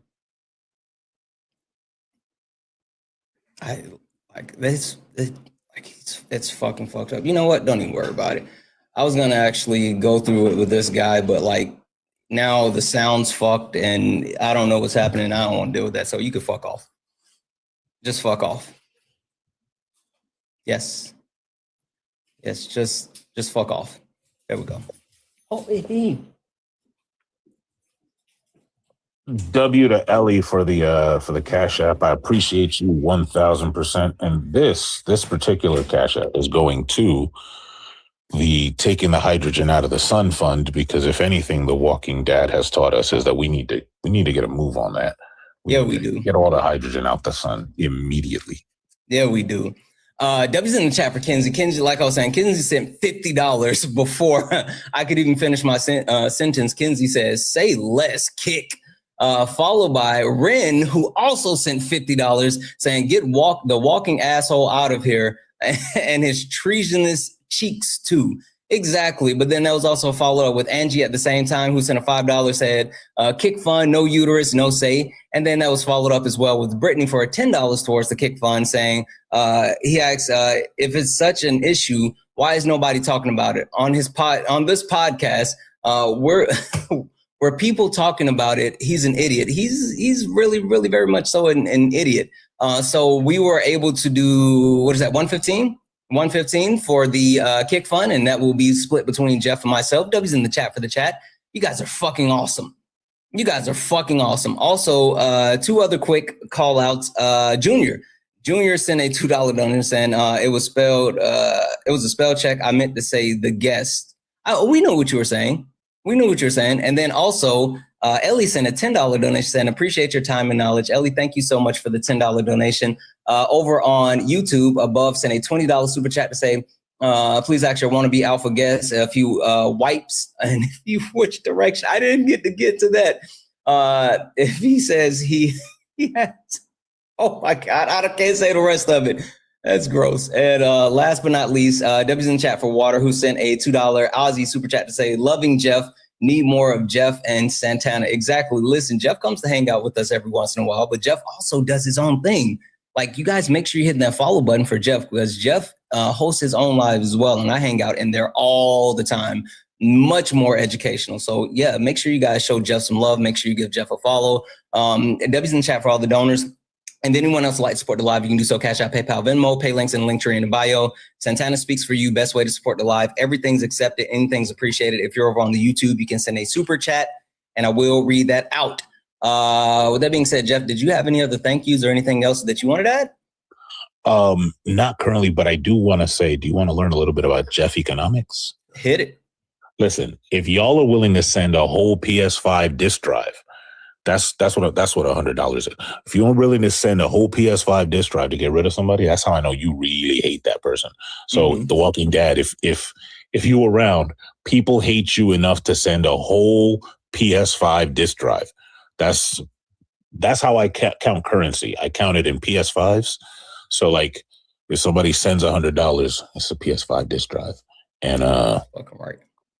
That's a lot of irritation that you caused there, Walking Dead. Yeah. They don't really fuck with them, and I appreciate the ability to be able to like say, hey, you guys don't fuck with them, get them up out the paint. And that's when what people are saying your digital library of games is not enough, you need discs. That's some hate for your ass. I know that's right. Jeff, you got anything else for the people that you want to share? Oh, you know what? Yeah, I'm always saying go to godbounty.com. We're always on different social media platforms, especially ones that I'm not on. And we're hearing all these like wonderfully connected to God pastors telling us when the world's going to end. And they are disagreeing with me that it's going to end when I get the hydrogen out the sun. So because they're right and I'm wrong, if they have a prediction for a date, go to godbounty.com and submit your prediction to Ex Nihilo. He's our mascot, and he'll review it and add it to the list. On there, you will find a counter. And if on any specific day there is a matching prediction, you'll also find a countdown for that day for us to see whether or not they were right. But godbounty.com is also a website that I am developing to collect funds to help deconstruction efforts around the entire world, because believe me, all of these bad reasoning tactics that people have, they start out with religion. So as Voltaire said, if I can get you to believe absurdities, I can get you to commit atrocities. And so it starts with the acceptance of really weird propositions for no good reason. Godbounty.com. I know, that's right. Debbie's in the chat for Ali, who sent a $1 donation. Okay. Jeff might not have saw this. I'll read this out. Sent two other follow-up $1 donations saying, try the argument of bodily autonomy about forced liver, lobe, I don't know what you mean, lobe donations and forced blood donations to save lives. They argue about saving babies' lives over bodily autonomy. Blood and liver lobe donations are less dangerous than pregnancies and save more lives. And then you also follow up, said these Republican voters need to be called fearful, not hateful. Scientific studies show the structures of their brains are literally structurally different and more able to be manipulated with fear and propaganda. Yeah, I completely agree. I completely agree with that. The one thing that I will say is, like, I like to talk about vasectomies because I like to deal with the fact that men can address men and then we can go from there. But like the point of all of this, though, is that they're normally bad faith and they don't actually listen to or want to engage with the possibility of addressing the issue with men. They just want to control women's body. And that's what it all boils down to. Anyway, Jeff, I appreciate you coming up and hanging out. And listen, that was a valid crash out. So dope. You know, I always like hanging out with you. Absolutely. And I look forward to our chat coming up. I don't know if you want to do the thing. Oh, on the phone. When we talk later on the phone, I mean, you know, when we have a conversation on the phone. All right, cool. I appreciate you, bro. All right, peace. Have a good one.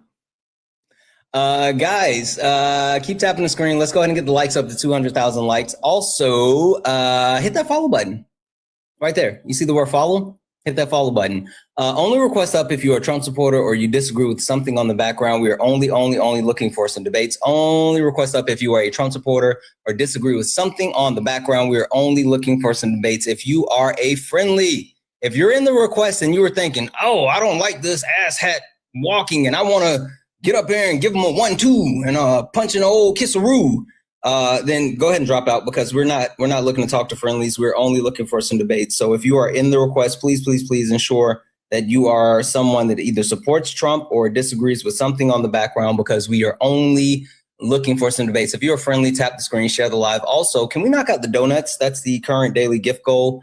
The donuts. I'm going to go ahead through. It looks like a lot of these people aren't loading. So either people waited for too long or people accidentally put their request in and took it out.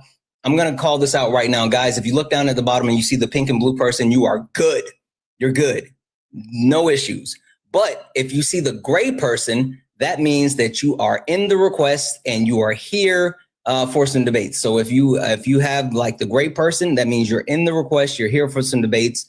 So make sure that you are a Trump supporter or disagree with something on the background. Let's see here. Hi, Tom. Are you a Trump supporter or disagree with something on the background? Okay, say no. Oh, also, guys, can we tap the screen? I know we're close to 200,000 likes. You know what? I made a decision and I thought about it, and I'm sure we can do it as long as we are able to like keep getting some people in to debate and all this other stuff. I would love to get to 1 million likes today. Haven't done that in a while, and it would make me feel pretty. So if we could, can we tap the screen and get it up to 1 million likes today? I have so much confidence in us. Hi, are you a Trump supporter or disagree with something on the background?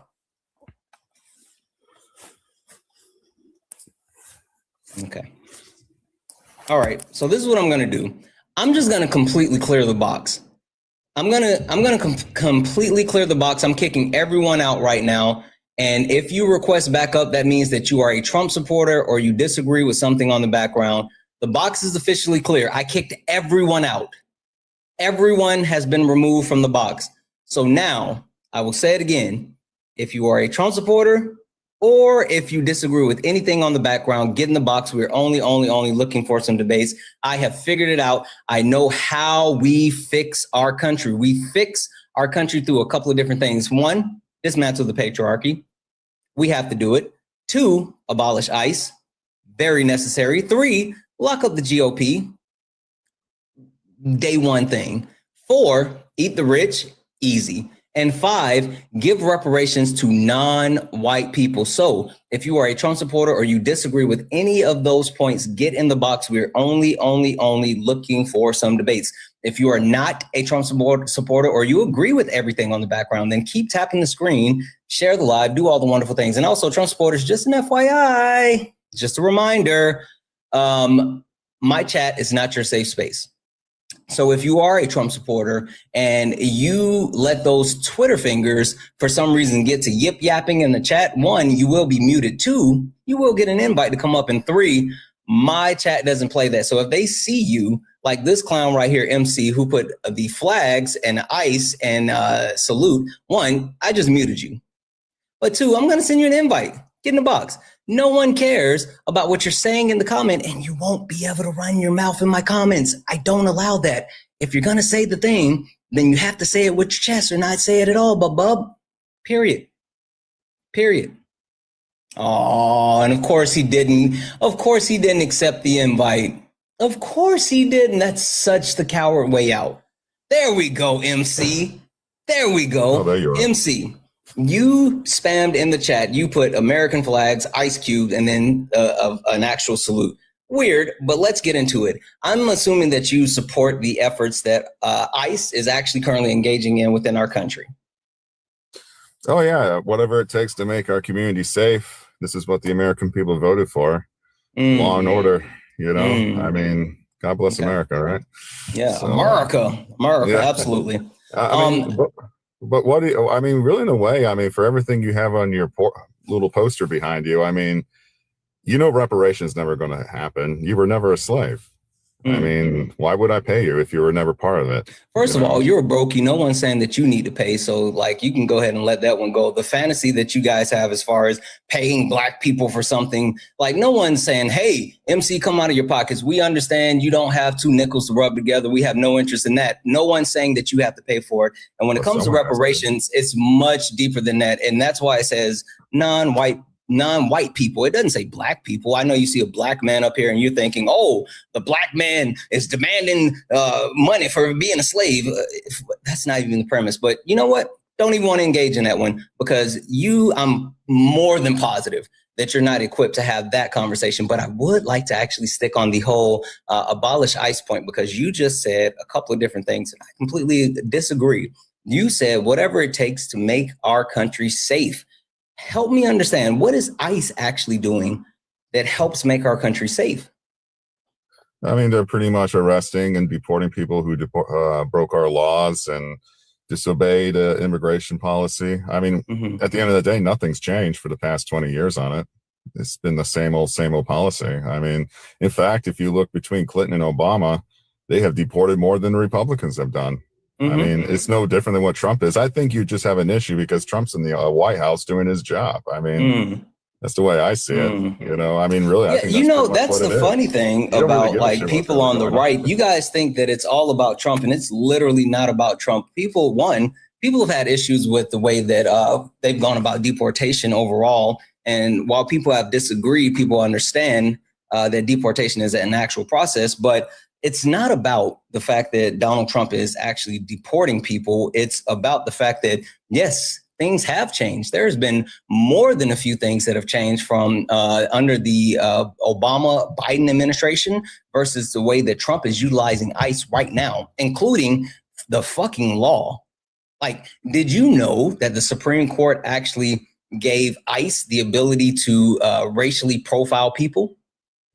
It's just a tool just to get additional information. Yeah, to racially profile people. Yeah, absolutely. I don't think it's racial profiling. No, it's literally racial profiling. Like they literally said that you can actually detain people based off of their skin color and one other factor, which means if I'm brown and I'm speaking Spanish, then ICE can say, oh, I think that you're undocumented and I'm going to sit here and, detain you and da-da-da-da-da. Or if I'm brown and I'm in the Home Depot parking lot, then they can say, oh, you know what? A bunch of undocumented people hang out around this area. You're brown and you're in this area, so I'm going to detain you.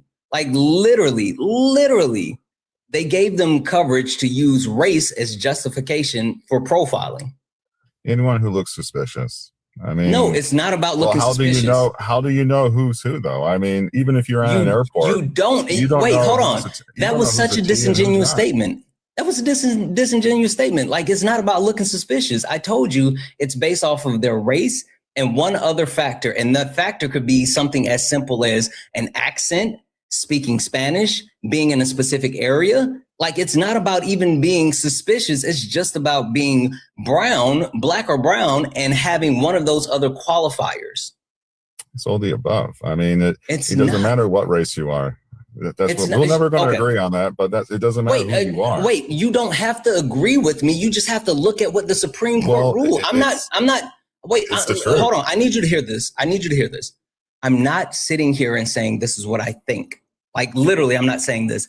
I'm sitting here telling you this is what the Supreme Court of the United States of America decided. And there was a decision written by Brett Kavanaugh. This is not me making things up. This is not me assuming this is what they're doing. This is literally me saying that in this actual decision that was written by the Supreme Court, this is what they said. Well, again, if anyone looks suspicious, we'll be subject for inspection. So that's simple. You keep saying suspicious, but they're not saying. You have nothing to really back it up about racial profiling. I mean, if you're up against MC, what did I just say? MC, what did I just say? MC, I need you to directly acknowledge you heard the things that I just said. What did you said I have nothing to back this up. What did I say? How do you know it's racial profiling? I mean, you don't. I mean, it's not racial profiling. It's called enforcement. So okay. I'm muting you, and maybe if you're muted, so you're not talking and you can hear me. I need you to listen. No, stop. Because either you're not listening or you're being disingenuous. I'm going to say this one more time. Stop. You're crashing out. Bub. Stop. No, you're not. Have impulse control. Be an adult. Listen. Stop. So what the Supreme Court ruled, not me. I'm not making this up. I'm not making an inference. I'm not assuming. I'm telling you, the Supreme Court of the United States of America ruled in a court case that ICE can racially profile. Howdy, partner. As long as they racially profile with at least one other factor. And those factors include having an accent, speaking a different language, being in an area where known undocumented people tend to gather, and other things. The thing that they did not need was the qualifier of being suspicious. It was race, and one of the other things, which I just highlighted 3 of the things that they can actually say, hey, I'm going to stop, detain, and demand proof of citizenship from these people based off of these things. Now, can you please directly address how that is not racial profiling that is protected by the law in the United States of America? It's not racial profiling. It's called investigation and enforcement. You know that. You're trying to paint a picture like only brown people are being targeted. That's not the case. Nothing's changed for the past 20 years. How has nothing changed if the Supreme Court just ruled this? I know, and the Supreme Court's right. I agree with it 100%. So, but okay, that's fine. You can agree with it, but how can you say nothing has changed if that literally changed? Other stuff. MC, how has nothing changed if you just acknowledge that the Supreme Court has ruled and said that this is something that's acceptable? How has nothing changed? Nothing's changed since the Patriot Act. I mean, come on. That was not something that was protected by the law. MC, you're being disingenuous. Don't you? You're being disingenuous, and you keep saying suspicious. Where does it say anything? Where does it say anything in the actual ruling by the Supreme Court that it's suspicious? You don't. You can't even answer that, can't you? MC, where in the Supreme Court ruling does it say that someone has to look suspicious? How do you enforce the law if someone looks suspicious or having unusual activity? What you're saying does not matter. You're making an excuse for the race card. You don't get a pass. I'm sorry. If is that what you're trying to preach on here, you're not going to get it. First and foremost, I don't need an excuse. I'm not playing a victim card. You're being stupid, right? This is the point we're at, MC, because you're literally being disingenuous. Okay, I'm not making things up. I'm not saying I feel like they're doing this. Oh, okay, fine. I'm not saying any of those things. I'm literally saying that the Supreme Court of the United States of America has given ICE the ability to racially profile. That was a court decision. You kept saying, oh, they have to be suspicious. That it didn't say that. It literally didn't say that.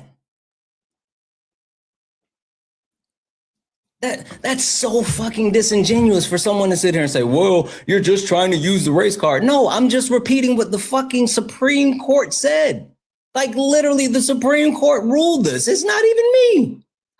I'm not the one that made this decision. The fucking Supreme Court made the decision.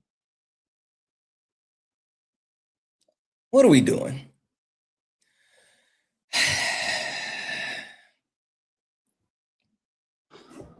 Hi, are you a Trump supporter or disagree with something on the background? I do disagree with something in the background. I'm in a unique point of view. It's up to you if you want to keep me. I'll disclose quickly. I'm not American. Am I allowed to discuss on this stream or no? What country do you live in? I live in Canada. What point are you pushing back on? Well, you say you want to fix America, and I'll propose to you the idea I'm saying. The problem with America. No, I just need to know which point specifically are you pushing back on? Well, the fix America, what the solution would be. No. That's the headline. These are the points. Are you saying that one of these specific points or is one that you disagree with? I apologize, host. I apologize. I was just looking at the prompt. Thank you. I'm so sorry about that. Okay, no worries. I'll drop it down. Guys, only request up if you're a Trump supporter or disagree with something on the background. We are only looking for some debates. Only request up if you're a Trump supporter or disagree with something on the background. We're only looking for some debates. With that being said, keep tapping the screen, guys. We're trying to get to 1 million likes today. 1.7 thousand of us hanging out. I know we can do it. So tap the screen. Also, if you see the word follow up there, that means you are not following me. Hit that follow button. We're trying to get to 100,000 followers. 1.7 thousand people watching. We've only gotten 71 followers so far. I know for a fact that there's more than 71 people watching this that did not follow me. Hit that follow button right there. Hit that follow button, turn on notifications. I go live every day. And if you guys enjoy this debates or even more, because our platform does way more than debates, I promise you it's well worth the follow. W's in chat for Heather for the $5 donation saying daily hugs. Thank you so much, Heather. I'm being a mama nurse today. My daughter has C19. Have a great day. Well, I'm sorry to hear that. I hope your daughter feels better soon. And I'm positive that you're being the best mama nurse that she could ever have. W's in chat for Heather. W's in chat for Linda for the $2 donation saying MC is mad because he wasn't qualified to be an ICE agent and his mommy hates him now. Literally. Oh, I forgot that was MC the one that didn't. Yeah, he was the person that wanted to be an ICE agent. And he was like, oh, I go to ICE website all the time to check out ICE and da-da-da-da-da. I remember him now. W's in chat for Lisa. Thank you for the cake. W's in chat for Lisa, who said, I appreciate all that you do. Sorry, I don't have more. Sorry you have to deal with so many ignoramuses. Lisa, I sign up for this each and every day. So I appreciate the $10 donation. Thank you for the love, support, and your kindness. Don't feel bad for me. At this point, I think I'm a masochist. I am the one that's putting myself in this line of fire. So thank you for that. W's in the chat for Gucci for the $5 donation saying, I'm grateful for MC being a coward because I didn't want to listen to his bullshit. Thank you for the cake. Gucci, when you're right, you're right. W's in the chat for Gucci. Guys, again, if anyone else would like to support the live, you can do so. Cash App, PayPal, Venmo, all the pay links and links are in the bio. Santana speaks for you. It's the best way to support the live. If you're over on YouTube, you can send a super chat and I will read that out. Again, only request up if you are a Trump supporter or disagree with anything on the background. We are only looking for some debates, and I have figured out how to fix the country, and it's super simple. The only thing that we have, well, the starting points. We have to dismantle the patriarchy. We have to lock up the GOP. We have to eat the rich, and we absolutely have to give reparations to non-white people. So if you disagree with any of those points, get in the box because we are only looking for some debates. Where's the thing? There it is. Let me do this. Boom, boom, boom, boom, boom, boom, boom. All right.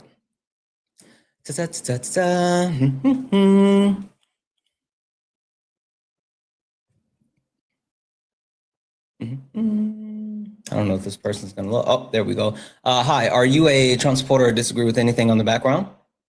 Not Trump supporter, but question on the non-white reparations. What if you're in a like biracial relationship in a way?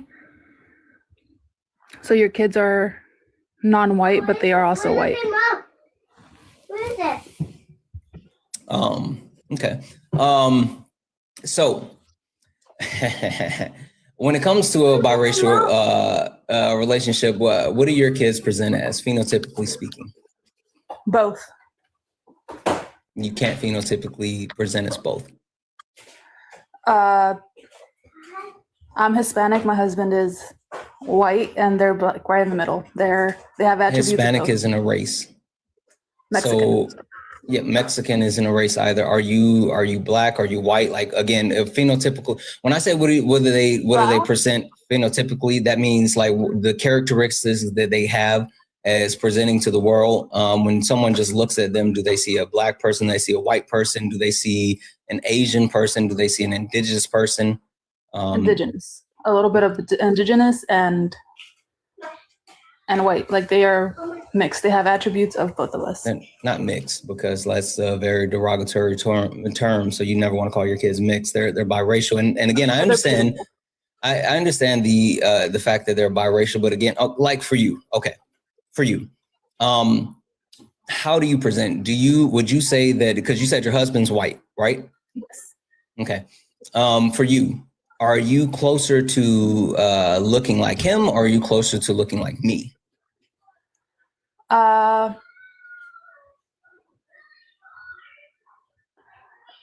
middle, closer to you. Depends on the season, I guess. Okay, 1 second here. Mama, why not open it for me? Yeah. Really quick, would you be okay with turning on your camera just for half a second so we could see you? Just for a second. You don't have to keep it on. It would help with the conversation. Is it okay if I don't? I have my kids on me. Yeah, I mean, I don't think that I could properly give you an answer for, like in your specific situation, but what I can tell you. It was just asking about that. I am not any. Yeah. I'm not. Yeah. I'm not right so at all. I am fully. You're not white at all. You're fully what? No. I'm not left. I'm right. I wasn't. No. This has nothing to do with the political affiliation. Right. This has nothing to do with your political affiliation. Like, again, we're not doing this in order to, talk about politics. We're just talking about, I'm trying to give you a specific answer based off of like the example that you're using. And the only issue is that if you can't properly identify your race, like without seeing you and seeing how you actually present, it's kind of hard for me to give you an answer. And again, like there's a difference between race, ethnicity, and nationality. And so without being able to like see how you present to the world, what your phenotypical characteristics are, I wouldn't be able to necessarily say. And so like, again, in other situations, in a biracial couple where, it's a black person and a white person, or a black person and an indigenous person and a white person, or, like that, then again, it would be based off of their phenotype. Right, the way that they actually present. So if they're white passing, then no. But if they identify as a black person or an indigenous person, then yes. Okay. Because I'm Mexican, from Mexico, parents Mexican. Yes, that's your nationality. Yes. But that has nothing to do with your race. Okay. It was a curiosity question. It wasn't because there's white people from Mexico, there's black people from Mexico. Like that's just your nationality. Okay. Okay. That was it. Thank you. Yeah, thank you.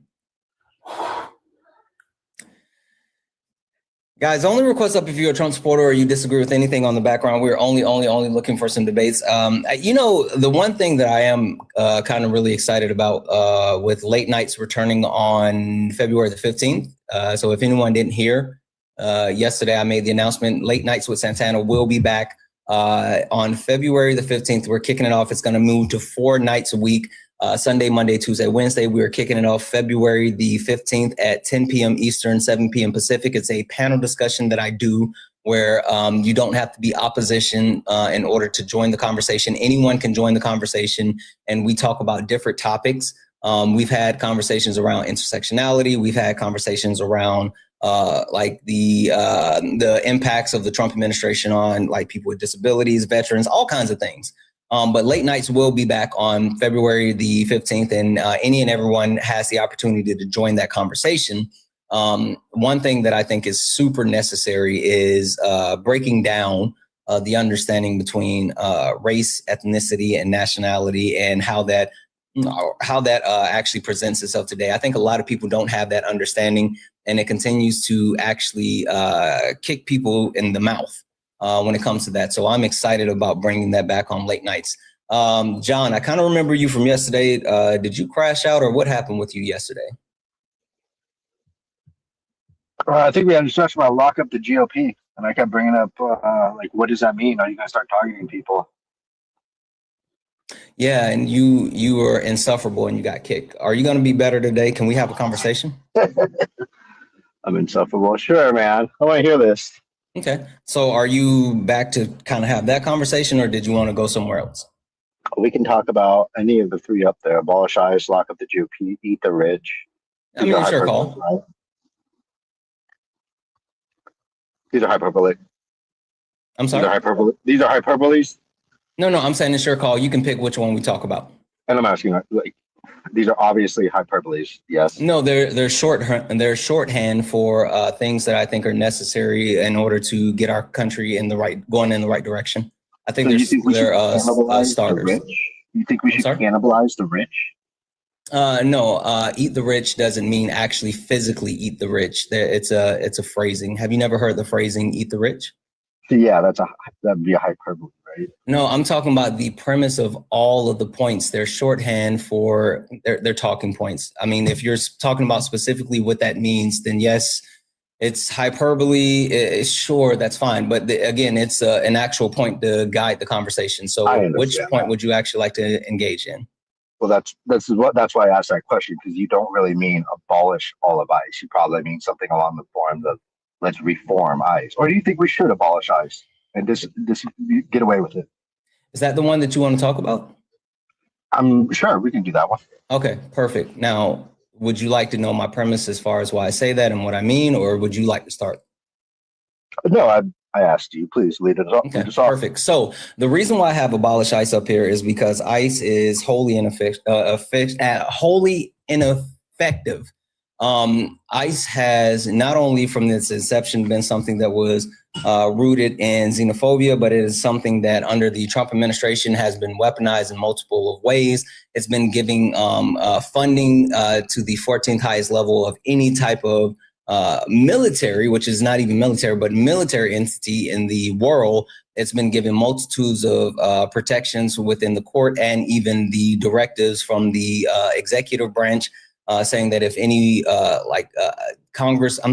any governor or anyone tries to stop or arrest ICE members, then they will be held liable by the federal government. But even more so with the lack of training, the lack of screening, and the lack of quality of people that are entering ICE, they have been inefficient when it comes to the process of deportation. That's why they're deporting at a lower rate than the Biden or Obama administration. And then also they are murdering Americans in the street.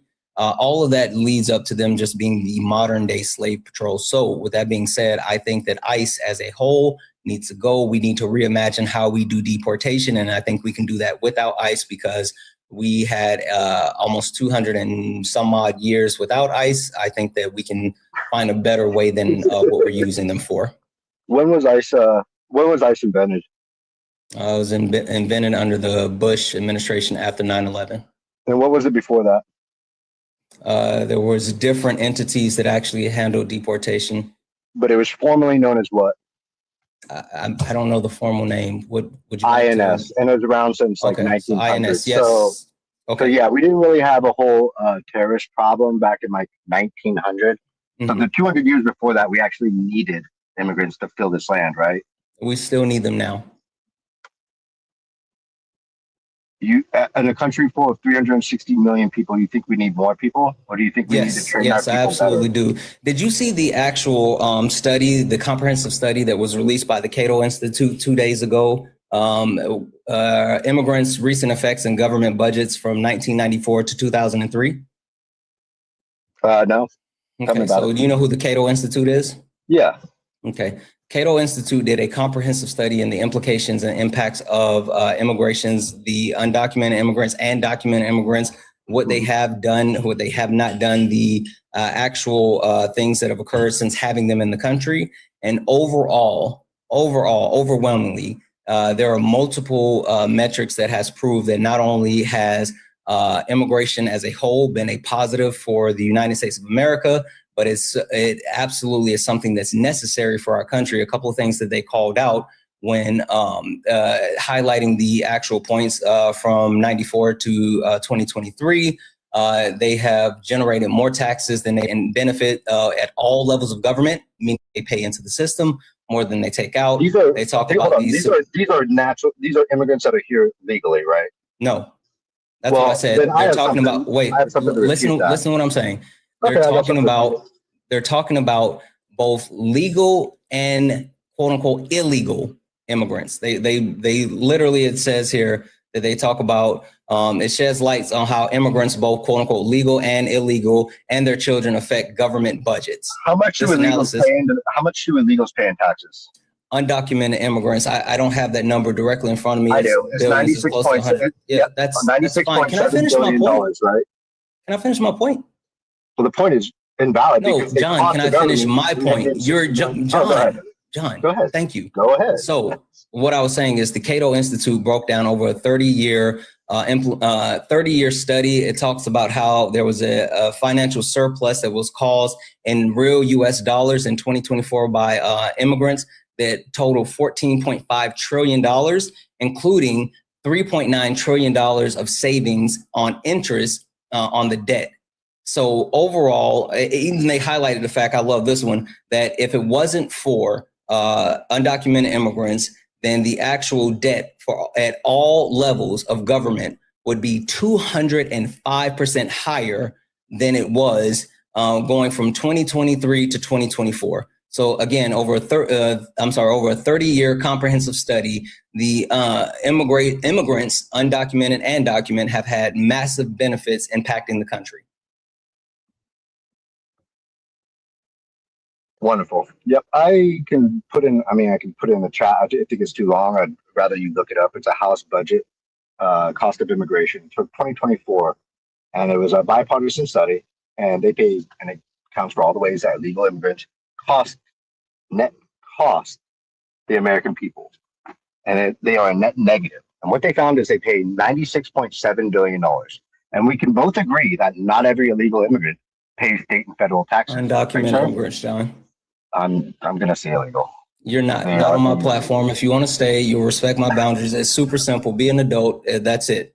I'm just giving you this warning. You respect the boundaries of the live. You can either do it or don't. I don't care which one. So do you accept that not every one of them pays state or federal taxes?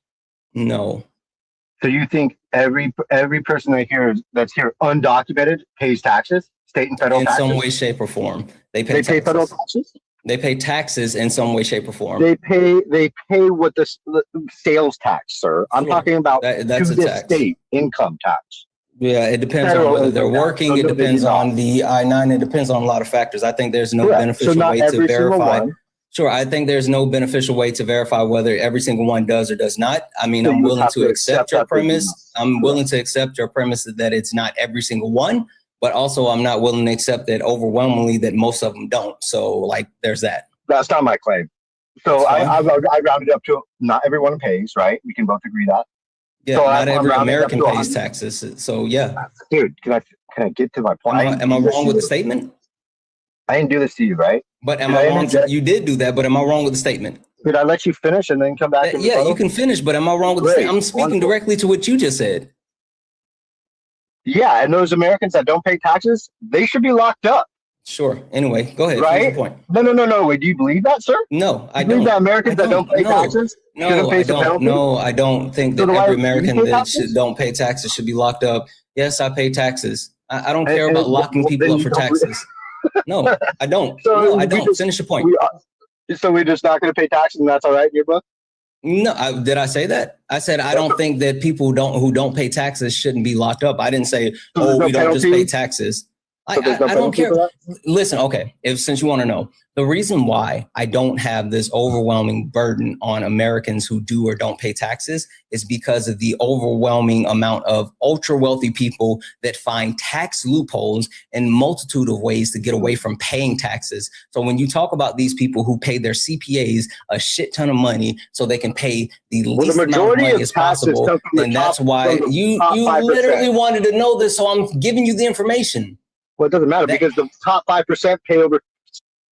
The reason why is because the amount of billionaires, millionaires that pay these CPAs a shit ton of money to find loopholes to ensure that they don't have to pay taxes. And then you can combine that with the fact that corporations skirt their ways out of taxes all the time. I don't care about the ultra wealthy. I don't care about people not paying taxes when the ultra wealthy get away with not paying taxes all the time. And you can even directly refer to Donald Trump, who, and with his tax records that came out, showed that one year he only paid $750 in taxes. And so now he's suing the United States government, the IRS, and the American people for $10 billion for exposing the fact that he doesn't pay taxes.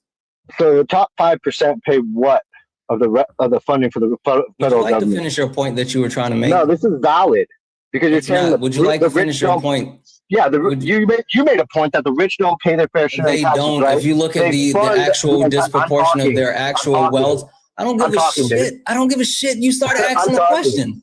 I didn't even get to finish making my point. John, I don't. If you want to talk about the amount of taxes that the ultra wealthy pay into the taxes, you can do that. We'd have to look at the proportions. But I would much rather you finish your point that you were trying to get to. When it came to undocumented immigrants, you're trying to get way away from that. And you're trying to get away from the point that I have a actual study, a comprehensive study of 30 years, not 1 year, but 30 years that state that you're absolutely wrong. Yep, I'm going to put it in the chat, but they cost. You can't put it in the chat. Just tell me the title. And I can't hear you while you're off app. You got to come back in order for me to be able to hear you.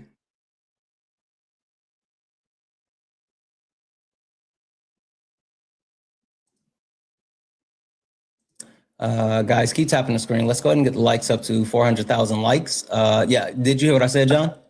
Oh yeah, it's a budget committee. You keep, when you swipe out, I can't hear you. So like you have to remember the whole thing and then come back in completely and tell us. That's what I'm gonna do. So I'm just saying, give me a second. Yeah. I'm gonna thank a couple of people while you're doing that. Debbie's in the chat for Kat for the $15 donation saying, love you, Santana. Keep up the good fight. Absolutely, Kat. Thank you so much for the 15. Debbie's in the chat for Hillary, who sent a $5 donation saying, maybe I missed it, but what is your prediction for what Kamala HQ is announcing today? Well, apparently she already made the announcement, and the announcement really just boiled down to she is switching the actual account from Kamala HQ to Kamala headquarters. It looks like she is priming the pump to get ready to announce a presidential bid. But overall, she says she's going to be rolling out different information when it comes to the things that are happening. It sounds like they're starting exploratory efforts. So it was not an announcement as far as her actually her presidential bid, but it sounds like it was just the setup for that. And last but not least, Debbie's in the chat for Dylan for the $2.79 Canadian. Now I say, should add, quote unquote, talk over me, you lose to your rule. Yeah, it's a lot on the background though, but I appreciate it, Dylan. Guys, if anyone else would like to support the live, you can do so. Cash App, PayPal, Venmo.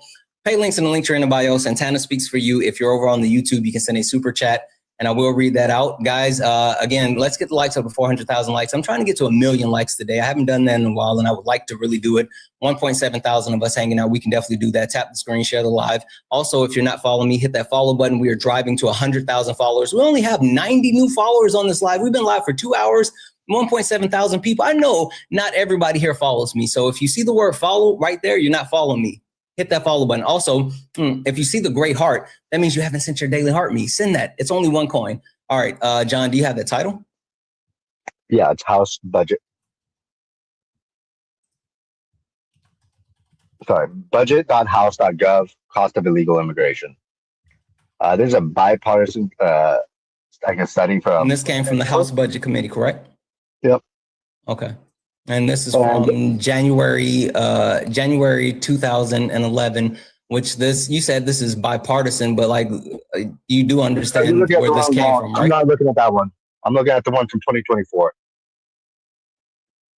I'm sorry. Did I say 2011? I apologize. There's two of them. I'm sorry. There's one. It's January 11th, and I'm not 2011. January 11th, 2024. Is that what you're referring to? Yeah. Yep. So that one there. If you look at it, it lists all the different costs of illegal immigration, right? Then it's not a Republican-run study, right? It is. All right, buddy. Who had control of the House in 2024? And what's on the committee? Is it all Republicans? No, it's not. But who had control of the House in 2024? There we go. I answered your question. Can you answer mine? Was it Republicans? Was it? Yes. And so that would lead them to lie in a committee study with other Democrats. I'm not saying that they're lying, but what I'm saying is I'm gonna get to the report because this is a government report, right? I'm not saying they're lying, but what I'm saying is the fact that this is from the House committee, and it's led by Republican. They get to make the decision as far as what information does or does not come out. I'm not saying that I reject it, but I am saying that we have to definitely understand the biases and how this may or may not lean. And even keeping in mind the type of information that the House has put out for the Republican rule. That's all I was saying. If you can find something false in there, then we can go ahead and talk about it. That's fine. I was just talking about the actual source. Anyway, go ahead. The income that they bring in is $96.7 billion. You can call it $100 million. Where are you looking at? You got to look it up. It's 15 pages. Where are you looking at? I'm just going to talk and you can look through it. No, you're not. You're going to Google it. I have your actual source in front of me, John. All you have to tell me is where you're looking at in your source that you just gave me.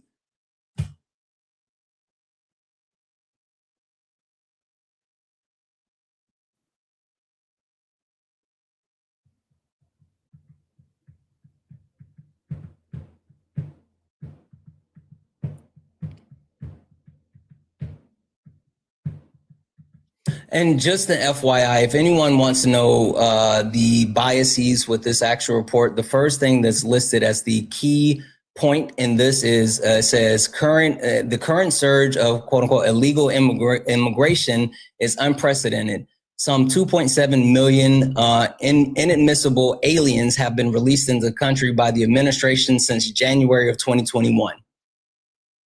Yeah. So what's wrong with this? So this is literally is pointing out the fact they're calling out the Biden administration because this is a House committee that was ran by Republicans. Who let these 10 million people in? That's fine. Tell me what point you're reading. Yeah, so they cost 96.7. It goes all the way to where are you looking? John, where are you looking? I've read the article, so you got to read it. Where? No, you brought your source. You're trying to. I can't teacup every time I go find something. Then all you have to do is go back to where you just were, and you're reading off. Tell me it's on page whatever, and then we can go from there. But you're not just going to say random stuff and then expect to get it across when you're not. That's not how your source works. You gave me a 15-page document, and you're saying that there's no way in fuck that you read this entire 15-page document just now. I just need to know where you're looking so I can verify the things that you're saying. I read it months ago, buddy. That's fine. Where are you looking? Where are you looking?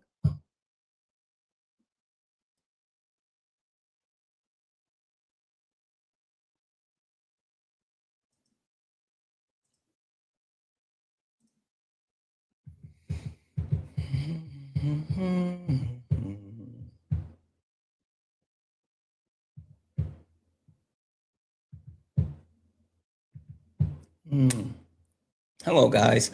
Sorry, John is trying to tell me exactly where he is getting his information from, so we're giving him a minute. While we do that, tap the screen, share the live. You just accepted that they pay $100 billion. So I got to go search this? What were we disputing that they pay $100 billion in taxes? Oh my God, John, I just want to know you were starting to talk about the actual financial implications and the breakdown. I just want to know where specifically in your source you are reading this information from or you're citing this information so I can verify the information that you're giving me.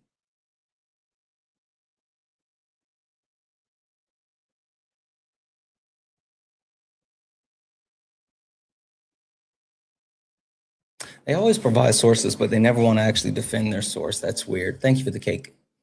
Hey, Corey. I'm in here defending it right now. What are you talking about? If you're defending it, you can tell me. I know. Listen, cry harder, you fucking asshat. Cry harder. The point that I'm getting to is that you gave me a random source from the House committee. I'm even saying that I'm willing to accept that. I just need to know exactly the point that you're referring to from this House committee that was led by Republicans to start off the 8 point down. All right, cool. 1, 2, 3, 4, 5, 6, 7, 8. All right. Let's see here. The high welfare use of illegal immigrant household is not. That's the 8th point down.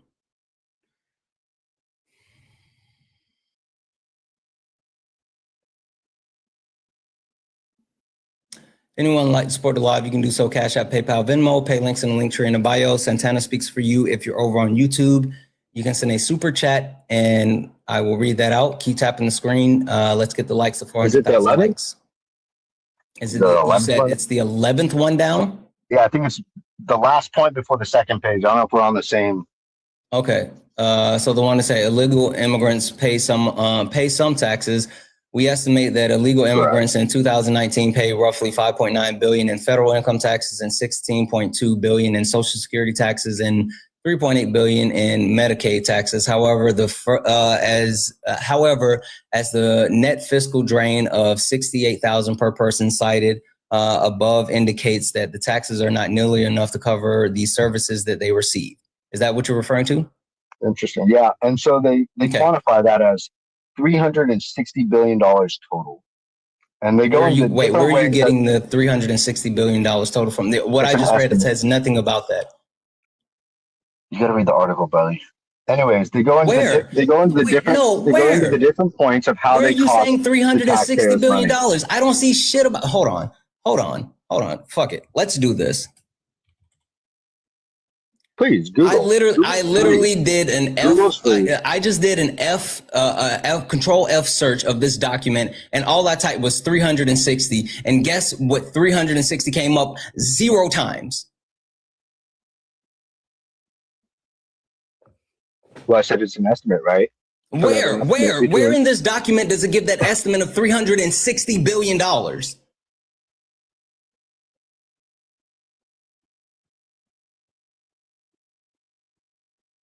See it at the end of page 9. So it was an estimate, and it was between 200 and $360 billion. They cite it at the end of page 9. Don't worry about it. I'm going to it because $325 billion, right? 300. You said 360. So now you're saying 325. You said 360. I see. I've looked this up, and there's different estimates. I know. Right? I don't care what you're saying that you looked up. You said on this one it says 320. Where is it? Okay, it says 320. It says 320. Got it. So it's not 360. Where does it say 320? Because I did another Control F, and I'm not seeing 320 either. And I'm on page 9, and I'm at the end of page 9. I'm at the end of page 9. And at the end of page 9. $1 billion. What's that say? 321. So not 320. 321. All right, perfect. Oh God, I got it. Wow. All right, is this where we're at, brother? So they cut. So if I'm doing a Control F to look for what you gave me, why would I not use the number that you said? Well, the number that I said is 321, and they pay 100. 320, and then you just changed to the 321, which I was able to find 321, but not 320. What the fuck are you talking about? Anyway, anyways, the larger economic benefit. I'm literally reading off the point that you just gave me, John. Stop interrupting. I'm reading off the point that you just gave me. Yeah, go please read it out loud. I'm literally doing it. Like I keep muting you because I'm reading it. Stop unmuting.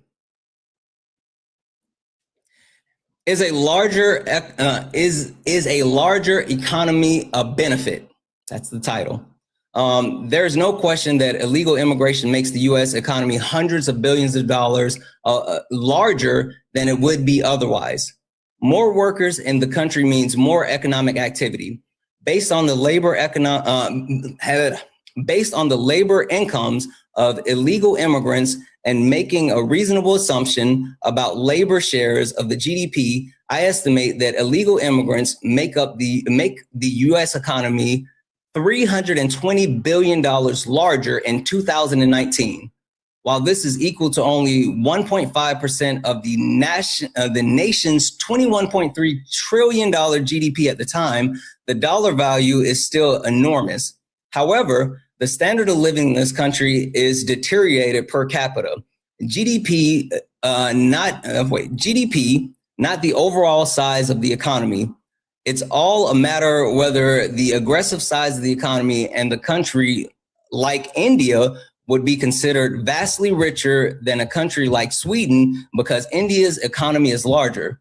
Some may think that the increased size of the economy that illegal immigrants create is a contribution that somehow offsets the fiscal cost of illegal immigration. In reality, almost all of the increases in the economy activity goes to the illegal immigrants themselves as a form of wages and benefit, and it should since they are the ones doing the work. Adding to the aggregated size of the economy, it's not a measure of their tax payment, nor is it a measure of the benefit to the rest of the U.S. population. What did you think that just proved? What was your point? That they're a net negative. You gathered where did it say that it's a net negative with that?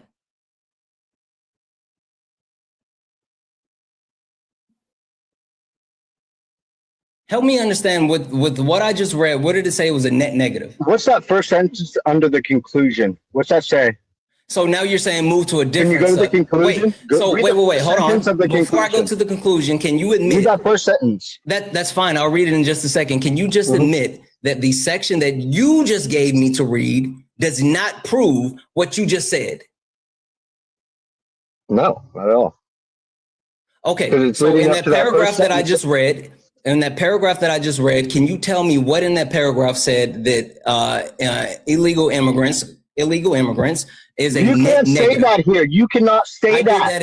I did that in parentheses. Don't say that, Santana. I'll kick you. John, at this point, like, you're being disingenuous. You have no points and you're fucking losing. So I need you to either be genuine in the things that you're saying, or I'm just going to move on. I don't care which one. I just need you to do it. Can you come back into the app, John? I'm willing to bet John's doing the weird thing that they do when they lose. I'm more than willing to bet that you're reporting because you're a fucking weirdo. What are you talking about? Exactly. I know you, John. You're a fucking weirdo. That's fine. I'm just going to. What am I reporting? You're reporting. I know what you're talking about. You guys are all fucking weirdos. You do the same thing. Like they do the same thing. That's why he kept swiping out, because he was reporting. Like they all do the same thing. You're a fucking weirdo.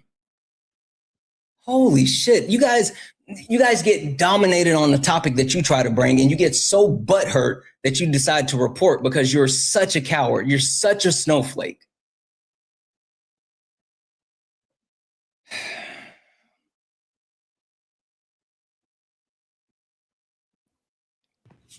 Have you seen the there it is today? It literally just came in.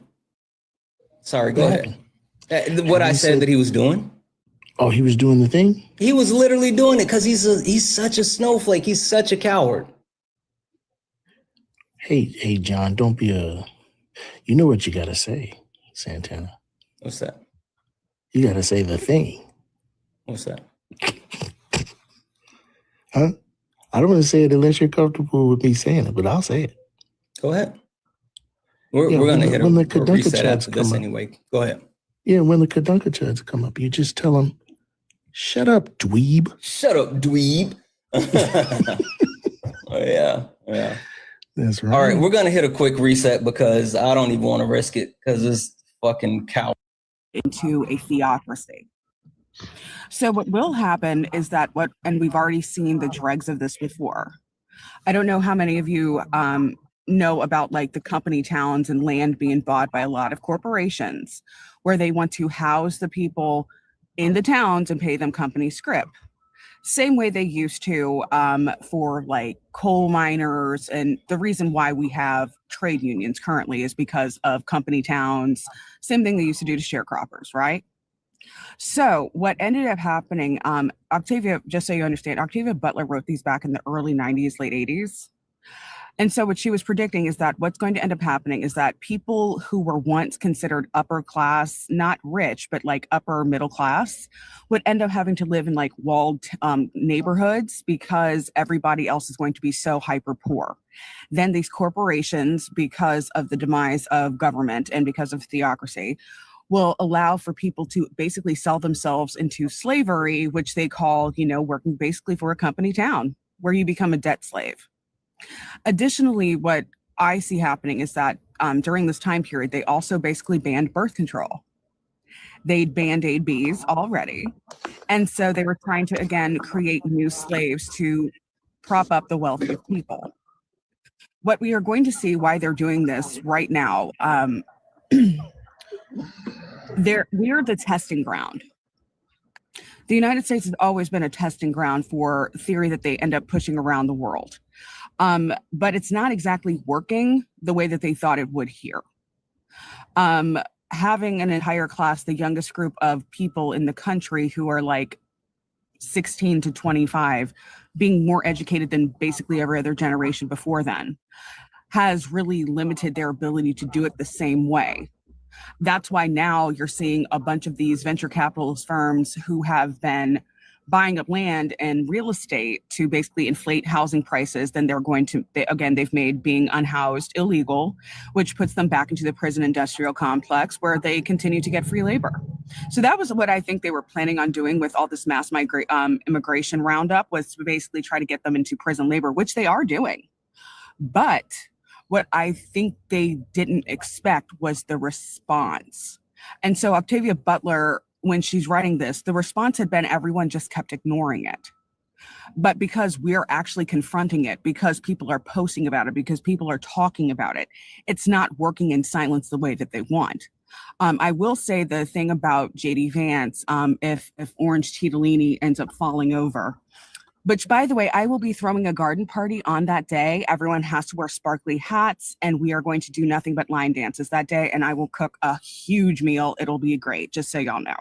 Anywho. I don't know about the line dancing part, sis, but I got you on the rest. All right, okay, that's cool. I mean, it's not mandatory, but it is expected, just a little bit, just so you know. There will be a spades tournament.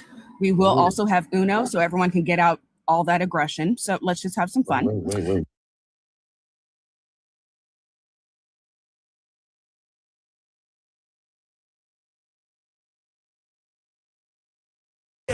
Facts type lies get left in shame. One wrong word get slapped out your name. This ain't TikTok T, this a war zone talk. No script, no filter, no safe walk. Bring stats to get scrambled like a glitch. I got fire in my mouth like I came from the pit. Hey, step in if you dare. Truth hit hard like a punch in the air. Ain't no rules, no plan, no script. One wrong move get cooked real quick. No cap, no shield. Better know your stuff or you get revealed. Step in, don't you wanna? Sparring with Santana. I don't care what you claim or your background. Facts only, if not, get clapped down. Whether you're left or right, or you don't even vote. If your logic is weak, I'll sink your vote. You talk slick, but you ain't got source. Just vibes, that ain't power, that's force. I'm the test, the trap, the trip, the call. You slip once, I'm snatching it all. Yeah. Step in if you dare. You dare. Hit hard like a punch in the air. Ain't no rules, no plan, no script. Yeah. One wrong move, get cooked real quick. No cap, no shield. Better know you get revealed. Yeah. Step in, don't you wanna? Oh yeah. Sparring with Santana. Yeah. Step in, there. Yeah. Hit hard like a punch in the air. Yeah. Ain't no rules, no plan, no script. One wrong move, get cooked real quick. No cap, no shield. Better know your stuff or you get revealed. Step in, don't you wanna? Sparring with Santana. Yeah. This ain't a safe place. It is not. This is flame space. It absolutely is. Sparring with Santana.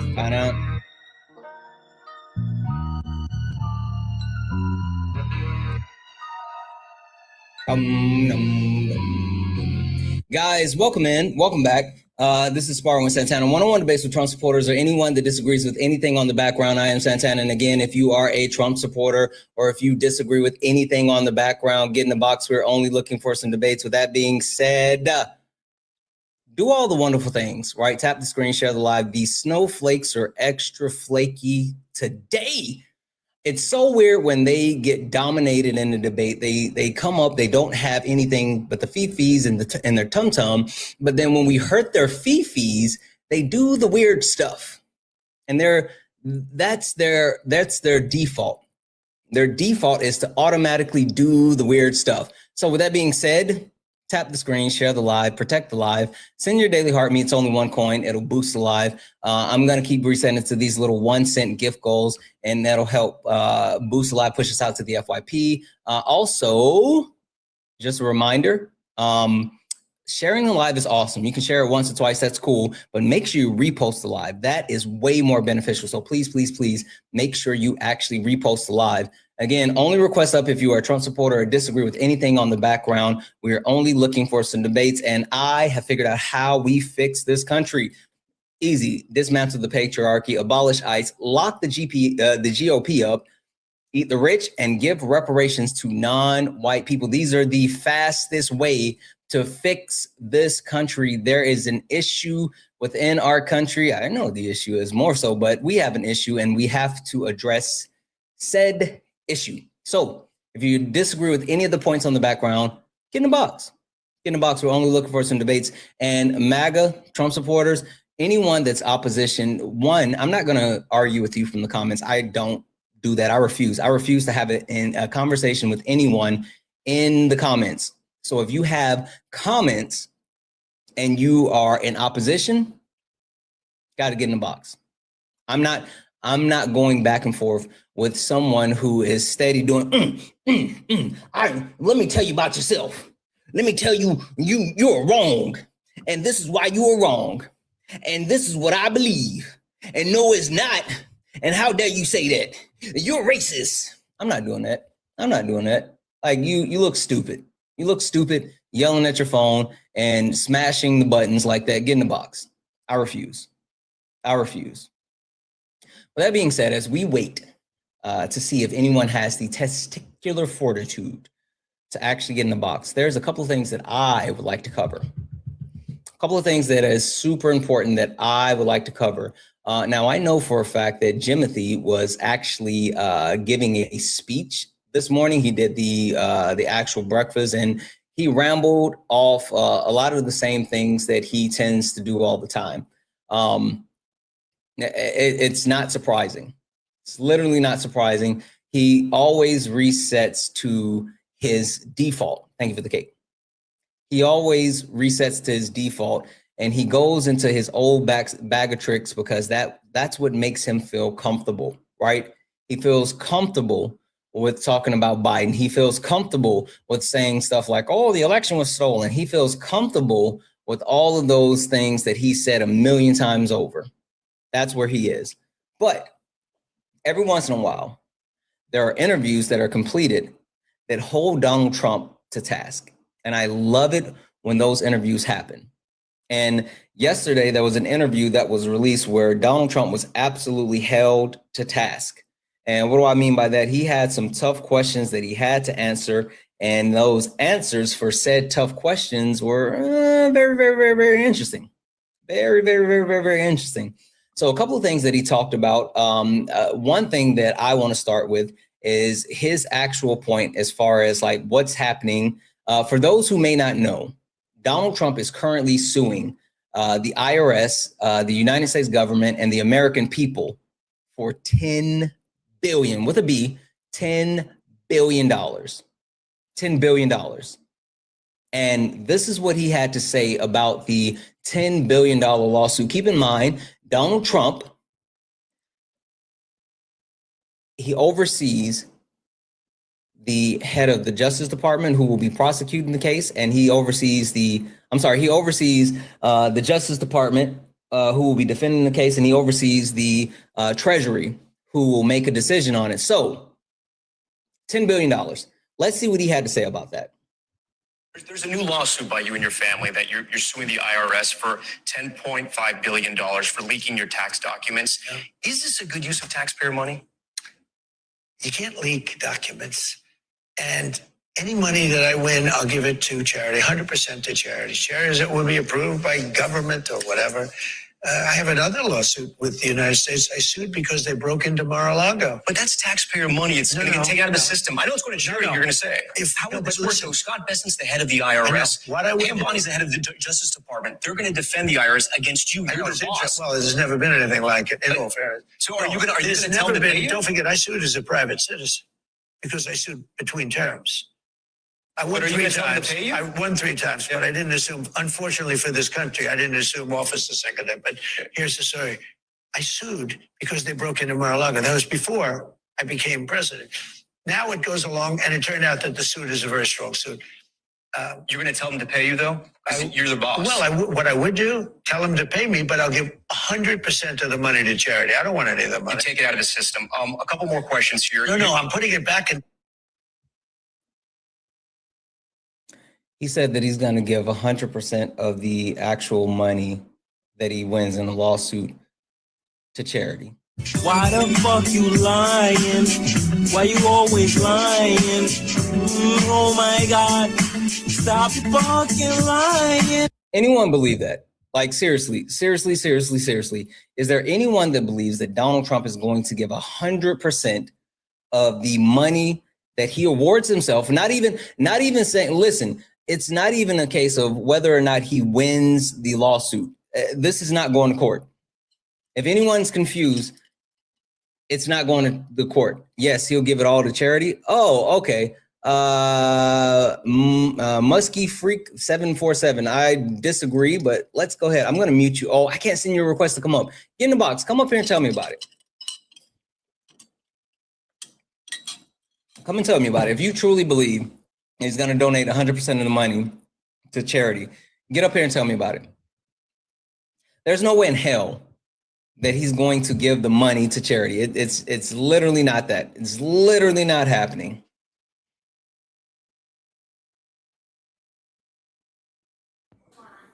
You said you think he's going to give 100% of the money to charity. Yeah, it was a joke because he defrauds charity, so he's going to donate it all. Look, okay, my bad. Friendly fire. I got you. You're good, man. All right, I unmuted you. All right, I'm gonna drop you down. Yeah, like there's nothing within Trump's track record or who he is as a person, who he's been as a president, any of that actually proves that he is willing to do anything not only beneficial for the American people, not only beneficial for anyone that's in need, but like he doesn't work that way. Period. He's lying. Now, something else that interesting came out of the interview is all of a sudden Donald Trump is defending Bill Clinton. Has anyone else heard this one? Let me reset this. Donald Trump all of a sudden is now defending Bill Clinton and standing up for Bill Clinton. Super interesting. Super interesting that he is now defending and standing up for Bill Clinton. And specifically, this is what he said. Somebody's going after, but it bothers me that somebody's going after Bill Clinton. See, I like Bill Clinton. I still like Bill Clinton. What do you like about him? I liked his behavior toward me. I thought he got me. He understood me. You knew. So Trump was saying that he doesn't like the fact that they're going after Bill Clinton. If anyone doesn't know what he's talking about when he says they're going after Bill Clinton, what he actually means is the Congress has been in consistent pursuit to have Bill Clinton and Hillary Clinton testify when it comes to the Epstein files, right? And the actual what they did or didn't do, the implications and all this other stuff. And you know what's happening when it comes to the Clintons.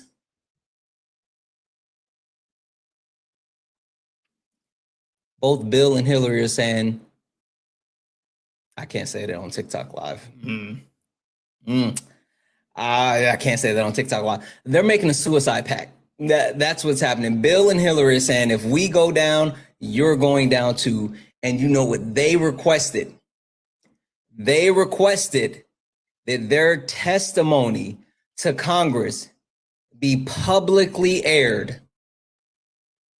They testify, they're saying they want their testimony to be publicly aired. You said both will plead the fifth. You think so, Wi-Fi? You're absolutely wrong, Wi-Fi. But come up here and tell me. Oh, I can't send you an invite. Wi-Fi killer XOXO. Get up here. Tell me about it. Tell me about it. Only request up if you're a Trump supporter or disagree with something in the background. We're only looking for some debates. Only request up if you're a Trump supporter or disagree with anything on the background. Hi, are you a Trump supporter or disagree with something on the background? I'm a Trump supporter. I came up here because you look so lonely and nobody's, coming up here. Oh, I'm not lonely. I was talking to my chat. I like my chat. They keep me friend. They keep me company. Like 800 something people over here, another 400 some people on YouTube, and then I'm not looking at Twitch at the moment. But like, I got a bunch of friends hanging out with me. I'm not lonely. But you call them friends? Yeah, it's my friends. They hang out with me every day. What was it? Mr. Jones X your friend before? Yeah, he was. Yeah. Okay. What's your point? Was that a gotcha? Yeah, it was. Oh, okay. It didn't work, Bob. It did. It didn't. How did it work? It did. I don't care. I don't care what other people think. I know what you think. How did it work? I know what you think. How do you know what I think? What do I think? I care about what you think. Okay. What do I think? Yeah. You're a two-faced piece of shit. How am I a two-faced piece of shit, Bob? You're a two-faced piece of shit. How am I a two-faced piece of shit? And you just are. You know it. Oh, that's the best part. Oh, look, you thought you were going to get a response and you didn't get the response. And No, now you're mad. I don't need a response. Him so upset now that he didn't get the response. Him thought he was going to come up here and talk about Jones and him was going to get a response. And now him doesn't and him mad. I know. Shh. It's okay. It's okay, Papa.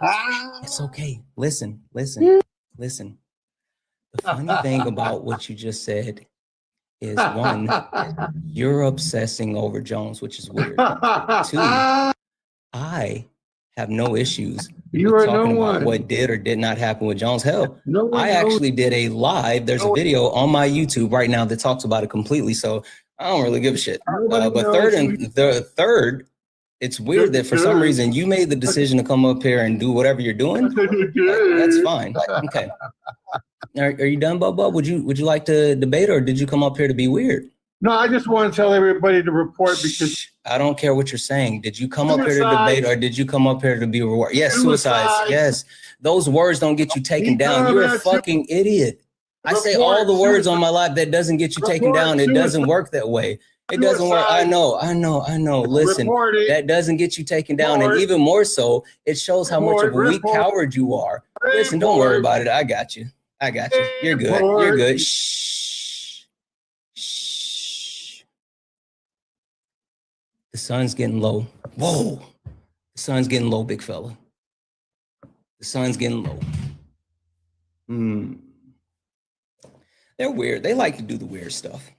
But it's okay. It's okay. Oh, well.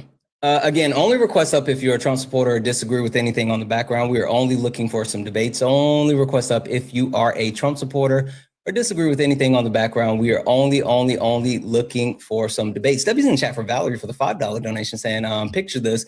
Kamala runs for House seat. She wins. She gets made the speaker, takes Trump and the rest out, and Bob's your uncle. You know what? I like that idea. Hi, are you a Trump supporter or disagree with something on the background? I'm a Trump voter. Okay, perfect. You're not gonna crash out like the last weird guy, are you? No, I'm a chill guy. Okay, you seem like a chill guy. All right, perfect. So that being said, I have figured out the way that we fix the country, right? We have to start with dismantling the patriarchy. We have to abolish ICE, lock up the GOP, eat the rich, and also reparations for non-white people. What point do you disagree with the most that you think you can defend? non-white reparations. Okay, all right. Why do you disagree with non-white reparations? Because basically, I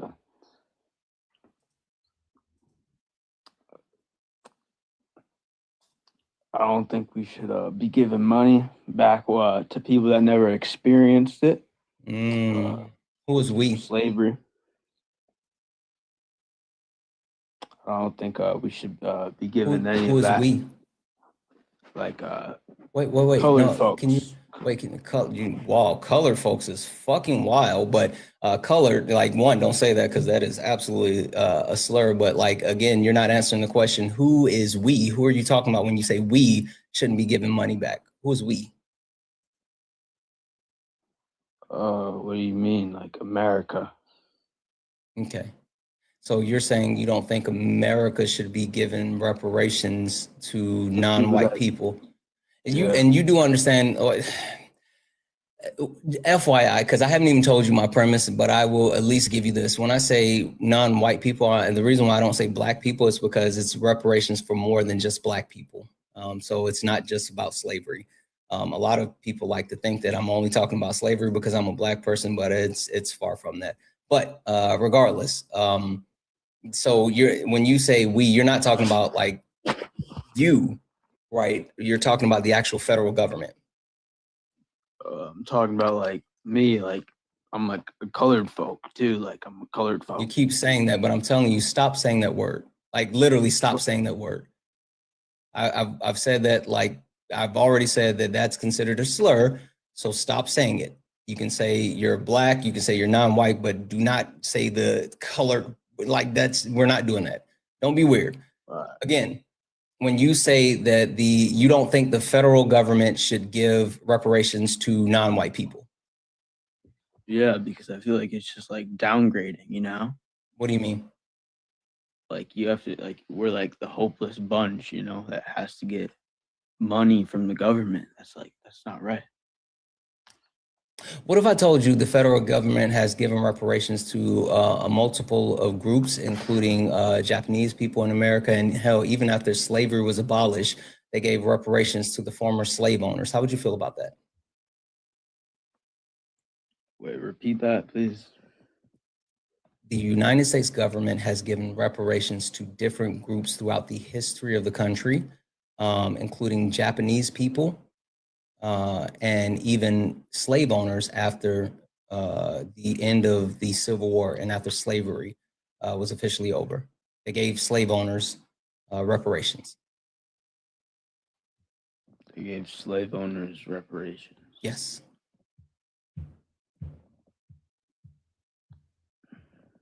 So what does that have to do with today?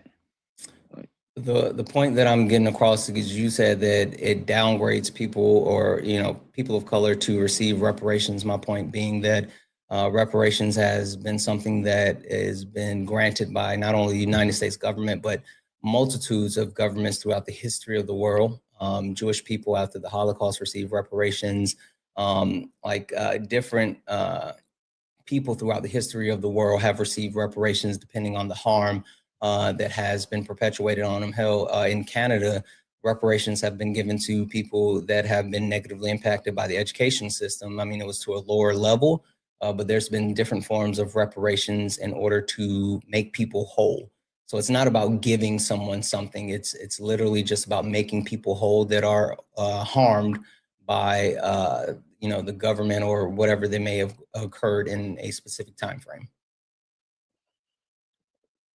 How would this work without like being exploited by like other groups? Like, Sure, like just a black sure. So I'll Americans? give you my premise as far as what I'm talking about when I say reparations for non-white people. So reparations for non-white people is based off the premise that the United States of America has been overwhelmingly harmful to a multitude of groups. The first and largest sin, in my opinion, was the sin of coming to Turtle Island. You know what Turtle Island is? No, I'm not sure about that. Turtle Island was the Americas. It was the land that the indigenous people lived on prior to the colonizers coming here and taking their land. Not only did they come here and take their land, they killed so many indigenous people that it cooled the temperature of the earth, right? And so they came in, they took the land, and they killed the people. And from that point, they built this country, sort of. But they never did anything to properly address the harm that was perpetuated on indigenous people. You can talk about the fact that they've given certain tax breaks. You can talk about the little bit of land with reservations that they've given. Hell, you could talk about the $1,000 somehow money that is received by some people that are indigenous. But overwhelmingly, this country has harmed indigenous people and has never done the things to make them whole. So we start there, but then we talk about Black people. And yes, we can talk about the 400 years of free labor that was perpetuated on Black people to build this country. But you also have to take a look at the other things that occurred, right? You can talk about chattel slavery and how the colonizers went to Africa and stole people and brought them here and used them as capital to build this country. But even more so, they once they got to the point where they could no longer go and steal people, what they actually did was start to breed people. They literally created breeding farms for Black people when they could no longer do chattel slavery as far as transporting them from Africa to the Americas.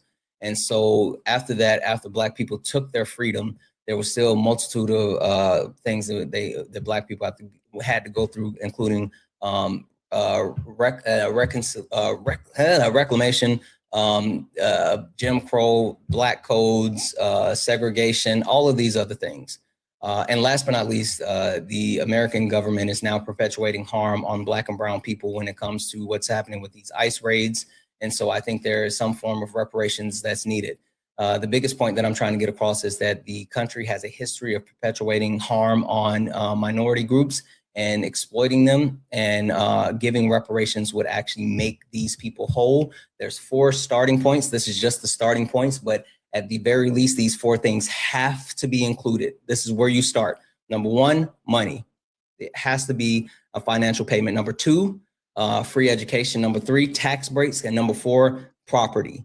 Those are the 4 starting points. And then there are certain key parameters that I have kind of talked through and thought about as far as like who qualifies and how that works. 1, you have to be at least 2nd generation in this country, meaning you can't just be someone who has entered the country and then automatically get reparations. You have to be at least 2nd generation in order to qualify for reparations.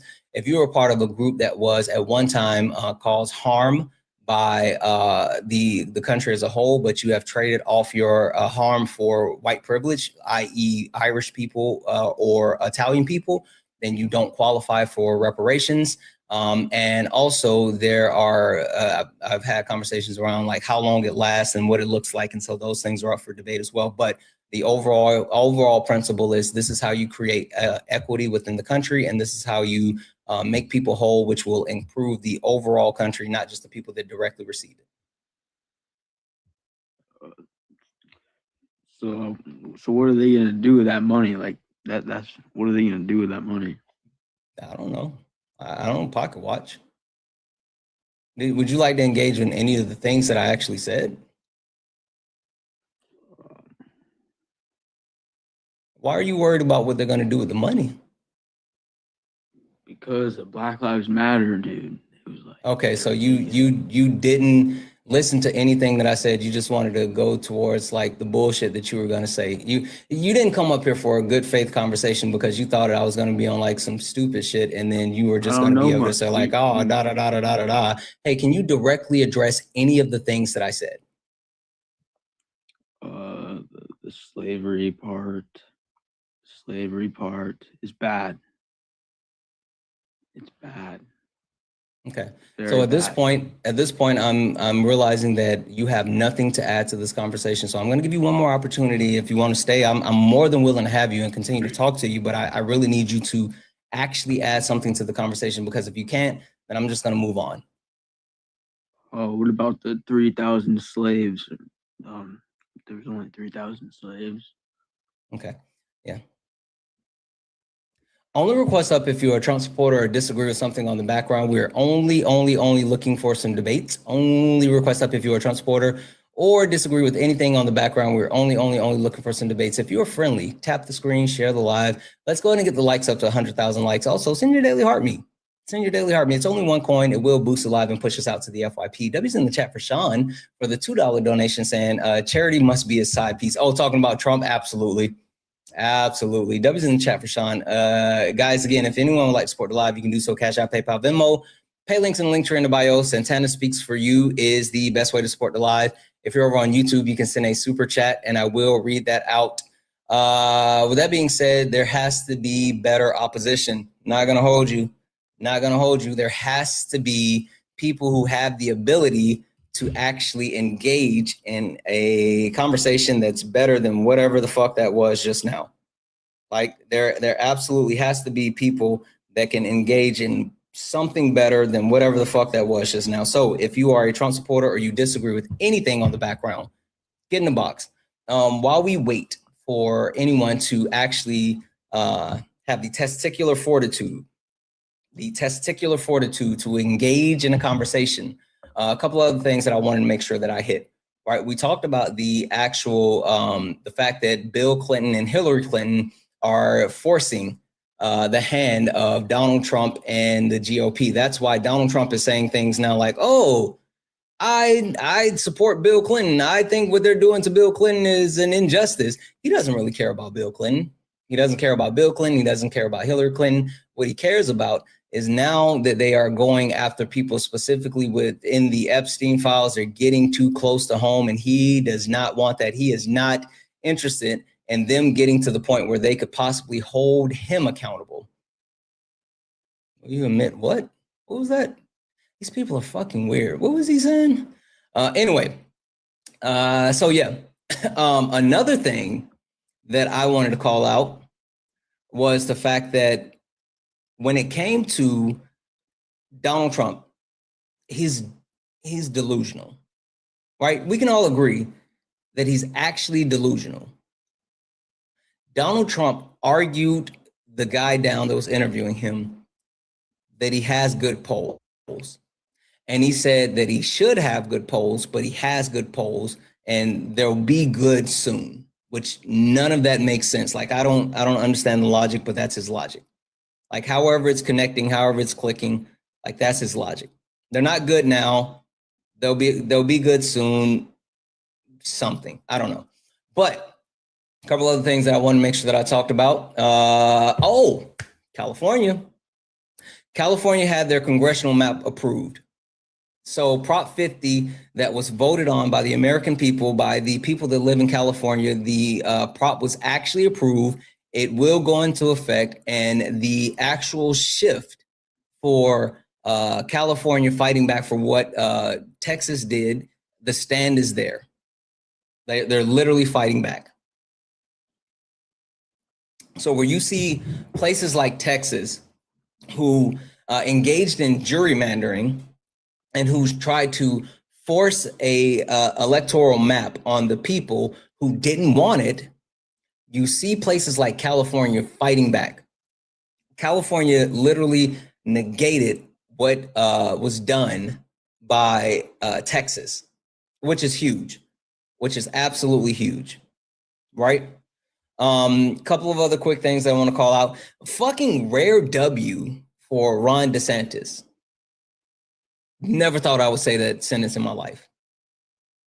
Never thought I would say that sentence in my life. Fucking rare W for Ron DeSantis.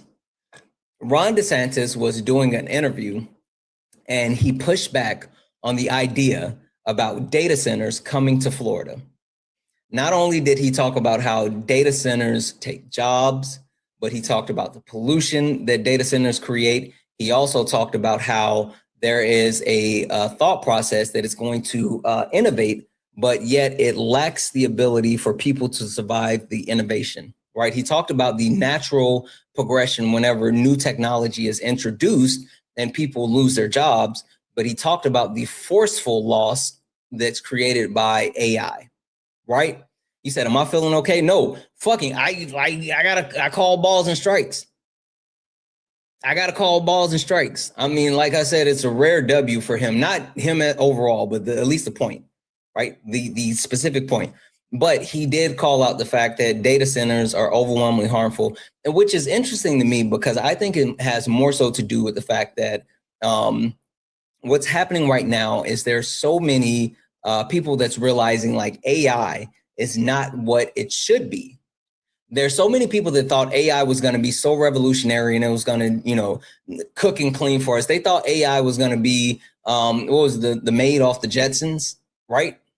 But now they're seeing that AI has overwhelmingly fallen short of what they said that it was going to do. And that's why you see even these like major CEOs saying like, hey, if we don't address what's occurring right now, then we will lose out on this AI market, right?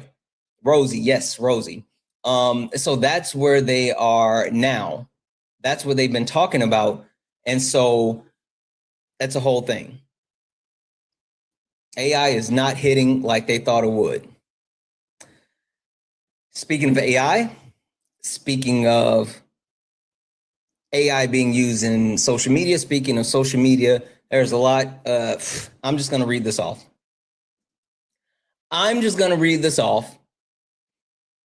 And we can collectively clutch our pearls at the same time. Okay? It's not on me. I'm just reading off the information. You guys can clutch your pearls together. I'm just saying. The Department of Homeland Security has been quietly demanding that tech companies turn over user information about critics of the Trump administration, according to reports.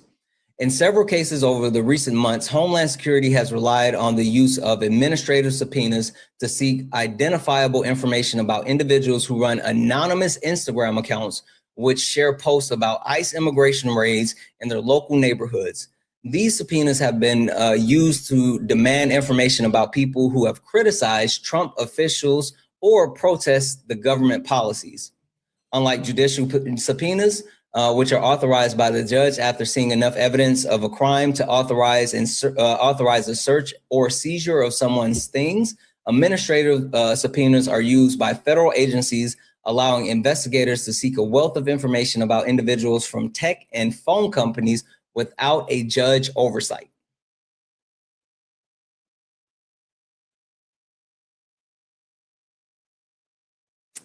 Yeah.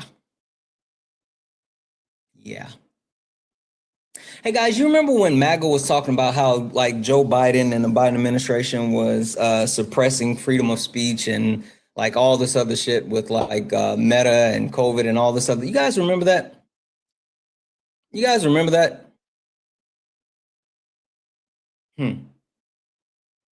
I would think MAGA would have a problem with that one.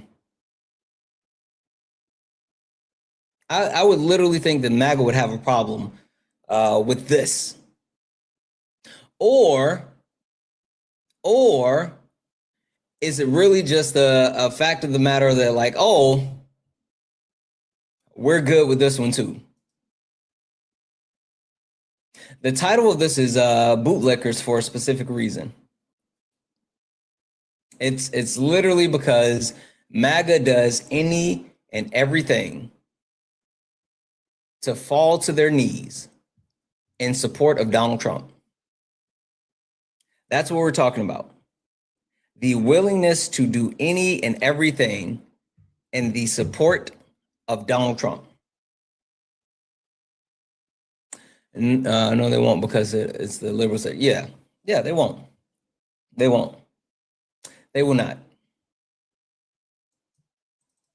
One other thing that I want to read out, because this was something that if people haven't been paying attention to what's happening with Tulsi Gabbard, that's a problem. That's a problem. If anyone's not aware of what's happening with Tulsi Gabbard, okay. So to kind of speed run this, to make sure that people are up to date as far as Tulsi Gabbard and what she has done and who she is and why this is such a problem, I'm going to run through this really quick. Also, really quickly, W's in chat for Natasha for the $5 donation saying, mom of two kids with special needs, MAGA scares me. Yeah, Natasha, I get it. I get it. The lack of humanity is the part that scares me, and I completely understand why you say that. But we'll figure it out together, I promise you. I promise you we will. W's in the chat for Natasha. Guys, again, if anyone else would like to support the live, you can do so. Cash App, PayPal, Venmo. Pay links in the link tree in the bio. Santana speaks for you. Or if you're over on YouTube, you can send a super chat and I will read that out. If you are a Trump supporter or disagree with anything on the background, get in the box. We're only looking for some debates. If you are a Trump supporter or disagree with anything on the background, get in the box. We're only looking for some debates. W's in chat for Rust Belt for the $5 super chat to say, we have 2 data centers proposed for my little rural PA county, and we're fighting them. They will suck up our water and electricity bill, make our electricity bill go way up. Yes, they will. And it'll pollute the air to massive amounts. So there's that. All right. So if anyone is unsure about Tulsi Gabbard and what she is about or what she's did, Tulsi Gabbard is compromised.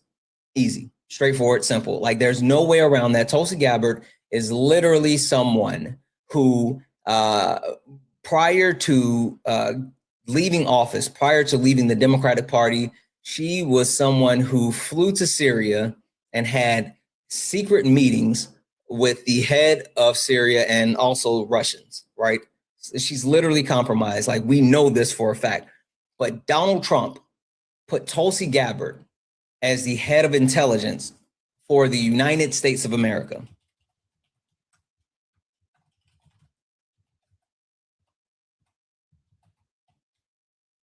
One second here. Donald Trump put Tulsi Gabbard at the head of the actual title of the United States Director of National Intelligence, right? That's what he made it. That's the top spy or whatever within the United States. And with that being said, gave Tulsi Gabbard the keys to all of United States intelligence. And this is something that scared other countries, right? So much so to some of our European allies, some of them completely withdrew sharing intelligence with the United States of America, and others made a decision that they were going to limit the amount of intelligence that was shared to the United States of America because of Tulsi Gabbard. Now, since then, Tulsi Gabbard has been very pro-dictator, very pro-Russia, very pro-Syria, very pro, authoritarian. And what has happened since there was something that occurred with Tulsi Gabbard, there was a whistleblower that actually reported on something that Tulsi Gabbard was doing. Tulsi Gabbard herself was doing this. And apparently this thing, because the whistleblower has top secret security clearance, the very highest level of security clearance, this whistleblower has it. This whistleblower knows all the things about the United States of America. That's the type of security clearance this whistleblower has. And this whistleblower has said, hey, Tulsi Gabbard has done something that jeopardizes our national security. And I need to tell Congress. That's what the whistleblower said. Now, the interesting part about this is the whistleblower had to give this report to the head of intelligence, which is Tulsi Gabbard, right? So Tulsi Gabbard got a whistleblower report about her to her. Which, when you give the information, you give someone bad news and you give that information about them to them.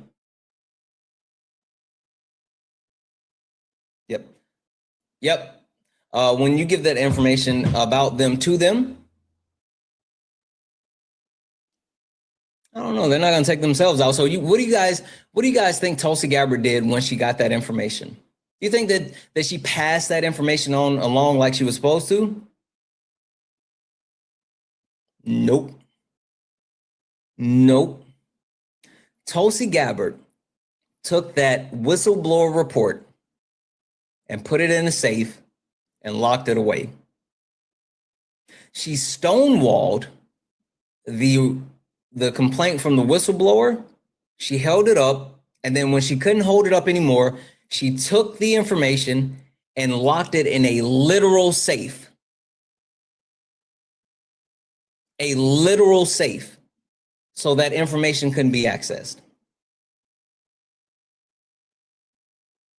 So, since this had happened months and months and months ago, this happened in May of 2025. May in 2025. And ever since then, the whistleblower has been working to try to get them to release the information, to get more feedback, to hold them accountable. The whistleblower got their lawyer to reach out to Tulsi Gabbard and filed another complaint that Tulsi Gabbard was holding this information, and told Tulsi Gabbard, if you do not release this information, then we're going to go straight to Congress. The whistleblower has officially said that, hey, you are holding on to something that will harm the United States government, and if you don't release that information, we're going to go straight to Congress.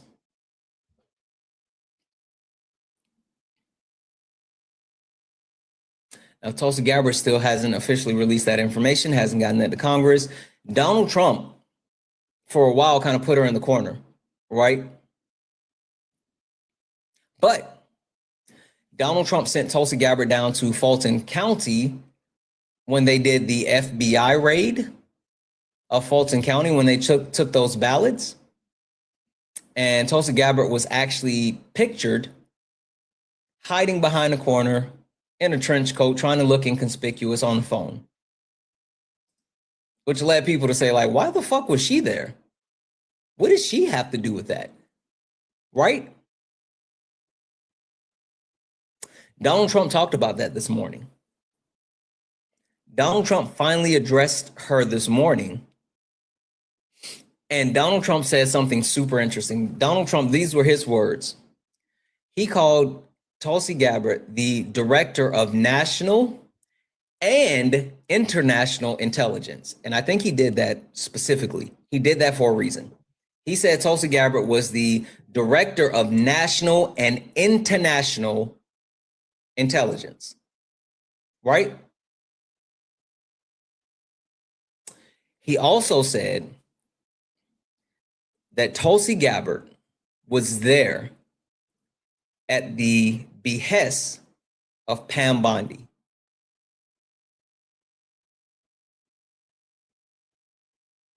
Pam Bondi is the head of the Justice Department. So why, help me understand this.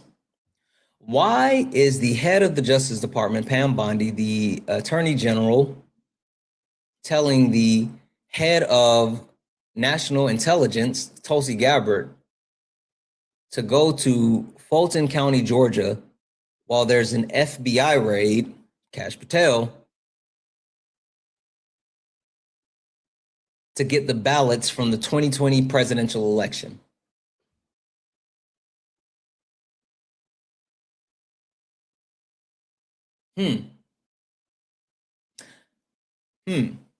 That's interesting. That's super interesting.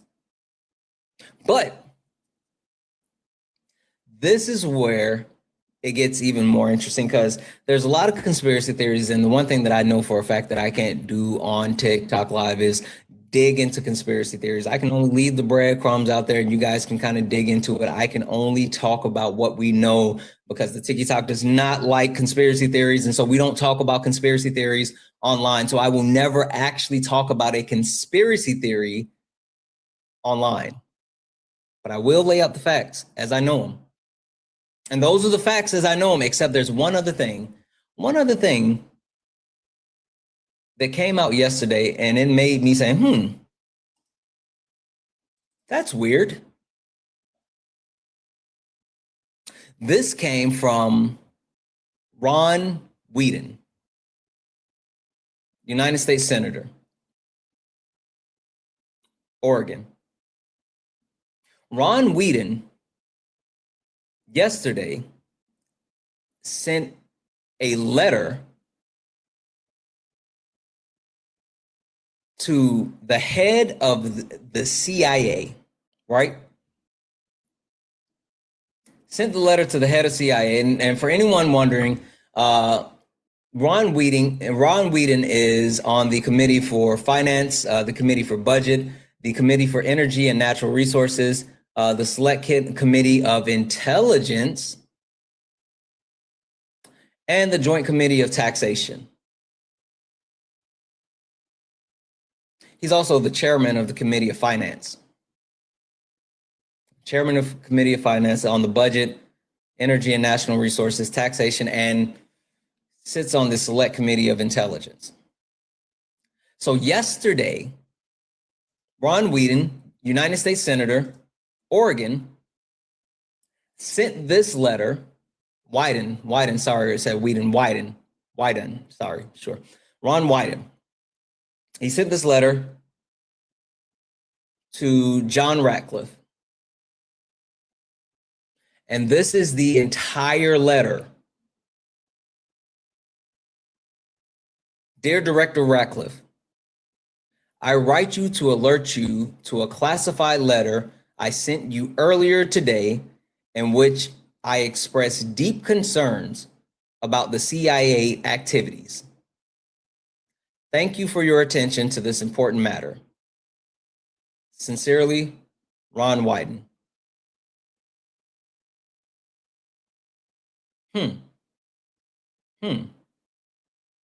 That's interesting. So all of these things are occurring with Tulsi Gabbard, the director of national intelligence. Donald Trump is saying Pam Bondi, the attorney general, told Tulsi Gabbard to go to Georgia while they did the FBI raid on Fulton County. There's whistleblower reports that Tulsi Gabbard has done something that jeopardized the United States national security, and Tulsi Gabbard has been hiding that information. And the lawyer for the whistleblower had to send a follow-up and said, hey, if you don't release this information, we're going to go directly to Congress. And yesterday, just so happens, United States Senator on a committee for intelligence sent a very covert letter to the head of the CIA. And all it said was, hey, I sent you another letter earlier. This shit's kind of weird. I'm worried. So all I say to all of that is there's something going on. There's something going on.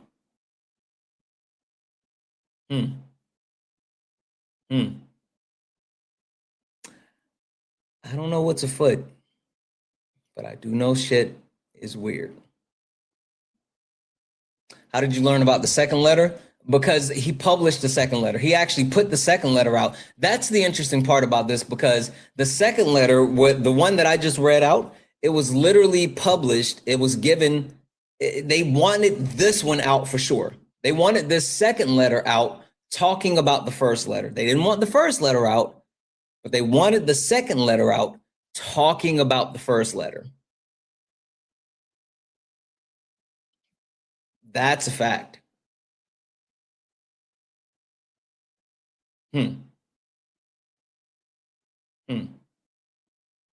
W's in the chat for Trisha for the $10 donation, saying a TikTok account. The feminist lawyer posted an ICE court transcript. It's worth a watch. The creator really quickly goes through the summary and back and forth. There will be many lawsuits against ICE, even government employees at the end. She posted it in 16 hours ago, and it's about 4 minutes long. I might have to go check that out. W's in the chat for Benjamin for the $2 donation, saying, don't forget Minnesota blackmail for voting records. Yes, they absolutely have been trying to shake down not only Minnesota, but other areas for voting records and things like that. I think it's all connected with the 2026 presidential election. Let's not forget what Steve Bannon said yesterday. I played that out. Steve Bannon literally said that they plan on using ICE to patrol voter polls at the midterm election. Illegal. They're planning on using ICE to patrol voting polls at the 2026 midterm elections. That's illegal, but they're going to do it anyway. They're literally going to do it anyway. W's in the chat for Damo for the $5 super chat say the fact that we're only able to see parts of the complaint in the SCIF. Yeah, it's bad. I can absolutely believe that. From the way that they've talked about it, I know for a fact that it's really bad. And also W's in the chat for Damo for another $5 super chat to say for the non-government people's SCIF secret facility, where only things like nuclear information and intel spies are stored for obvious safety. That's a big one.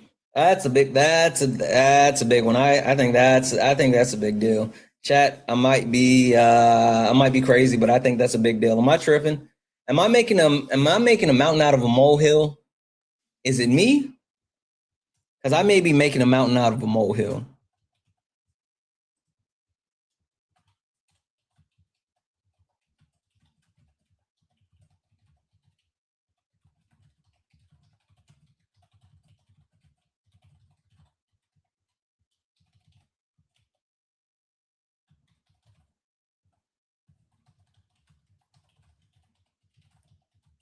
Sorry, guys.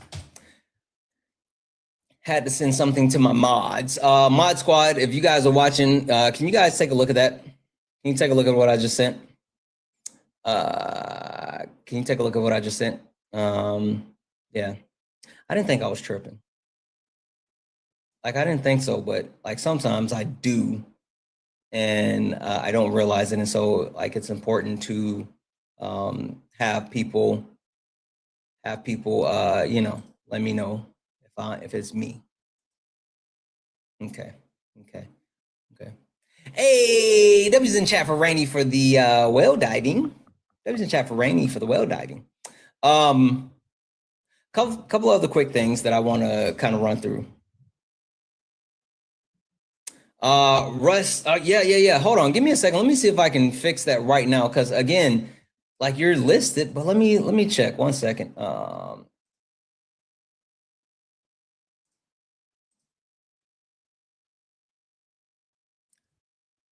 Rust Belt, I just redid the thing over on YouTube. Can you check now?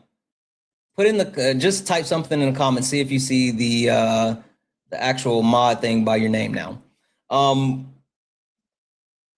Something. Yep, there it is. Perfect. Something else that I wanted to cover with you guys, and I wanted to make sure you guys knew about. Let's see here. Perfect. Something that I wanted you guys to know about is Donald Trump sees the writing on the wall, which is super important, which ties into everything that I just said, right? The fact that Donald Trump can absolutely see the writing on the wall and what is staring him down is super important.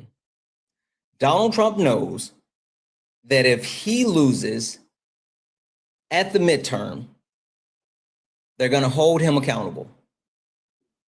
He knows this. He absolutely knows this. And this is what he said. Well, you know, do you think if the Democrats win in the midterms, at least one house of Congress, they're going to try to impeach you? Well, you know, I've done a great job as president. They say I've had the best first year of any president in history, and I think I have. If you look, I settled 8 wars, biggest tax cuts ever. Right now, we have more under construction with the factories, the car plant. You know, they're all moving back into the country. They were stolen from us over a 40-year period. They're all coming back from Germany, from Canada, from Mexico, from Japan.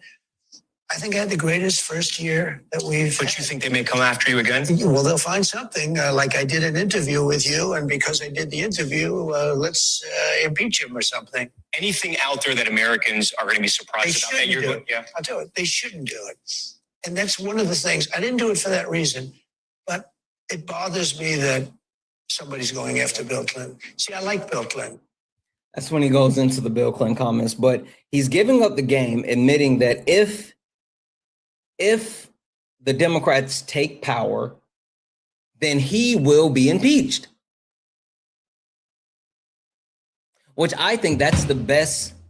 I think that's literally the best ad that could ever be given. Right? I think that like every single Democrat should slap that on a poster, a sticker, or whatever.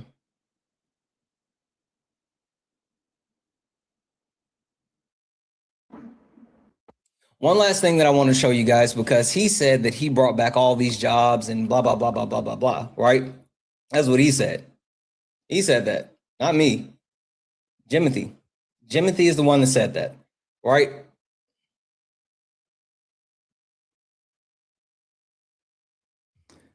This is the trend, 1 year change in U.S. blue collar employment. This goes from 2023 until where we are in 2026. This is the trend line. And then this is where it's continued to trend since Donald Trump took over. Right? So when it comes to manufacturing, construction, mining, lodging, oil and gas, transportation, warehouse, utilities, total blue collar employment growth, this is what it's done, right? It absolutely took a dip prior to that, but it started to grow back under Joe Biden. And then from the peak of growth under Biden, when Trump took over, all 2025 in the toilet. Literally in the toilet. So Donald Trump's lie about all of these industries coming back to the country, all of these industries having jobs come back into the US. It's a lie. It's a lie. It's literally we can see the breakdown. And this is from the BLS. If anyone's wondering where that information came from, it came from the BLS. I don't know where these jobs are that Trump is talking about are coming back, but maybe he can toss some to some American citizens or some shit. Maybe American citizens just don't know where to find these jobs at or something. I don't know what the fuck is happening, but yeah. Anywho, W's in chat for the mods. W's in chat for the mods. I think what I'm going to do, because I got a couple of things that I need to get done, and I need to try to squeeze them into my morning time frame. What I'm going to do, I think, is I'm going to call it for now, but I think I'll come back later. And we'll do more debates later this evening. So we're not done for the day. We're just done for now.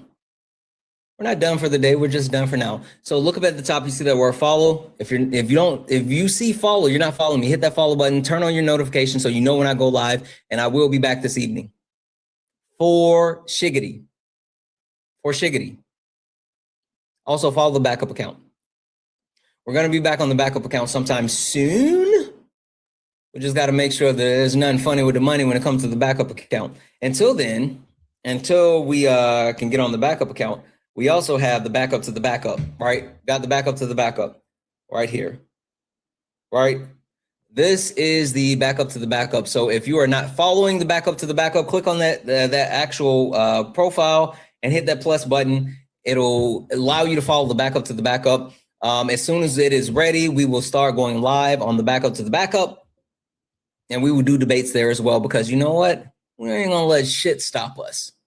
Nothing, nada, not one thing. We're gonna be locked, loaded, and no matter how the haters come, they can't stop us, because they damn sure were hating today. They were, oh my God, they were a bunch of sensitive snowflakes all day. The reporting shit is weird, and they love being weird. So make sure you follow me. Make sure you follow the backup to the backup, and we'll be back later. All right? Let's get out of here, guys. You stepped in the box, now you're in the ring. Ain't no hugs here, you better take your best swing. Mike Hot. Who wanna step in the flame? This ain't a debate. This a mind game. Facts like lies get left in shame. One wrong word get slapped out your name. This ain't TikTok tease. This is Warzone talk. No script, no filter, no safe walk. Great stats and get scrambled like a glitch. I got fire in my mouth like I came from the pit.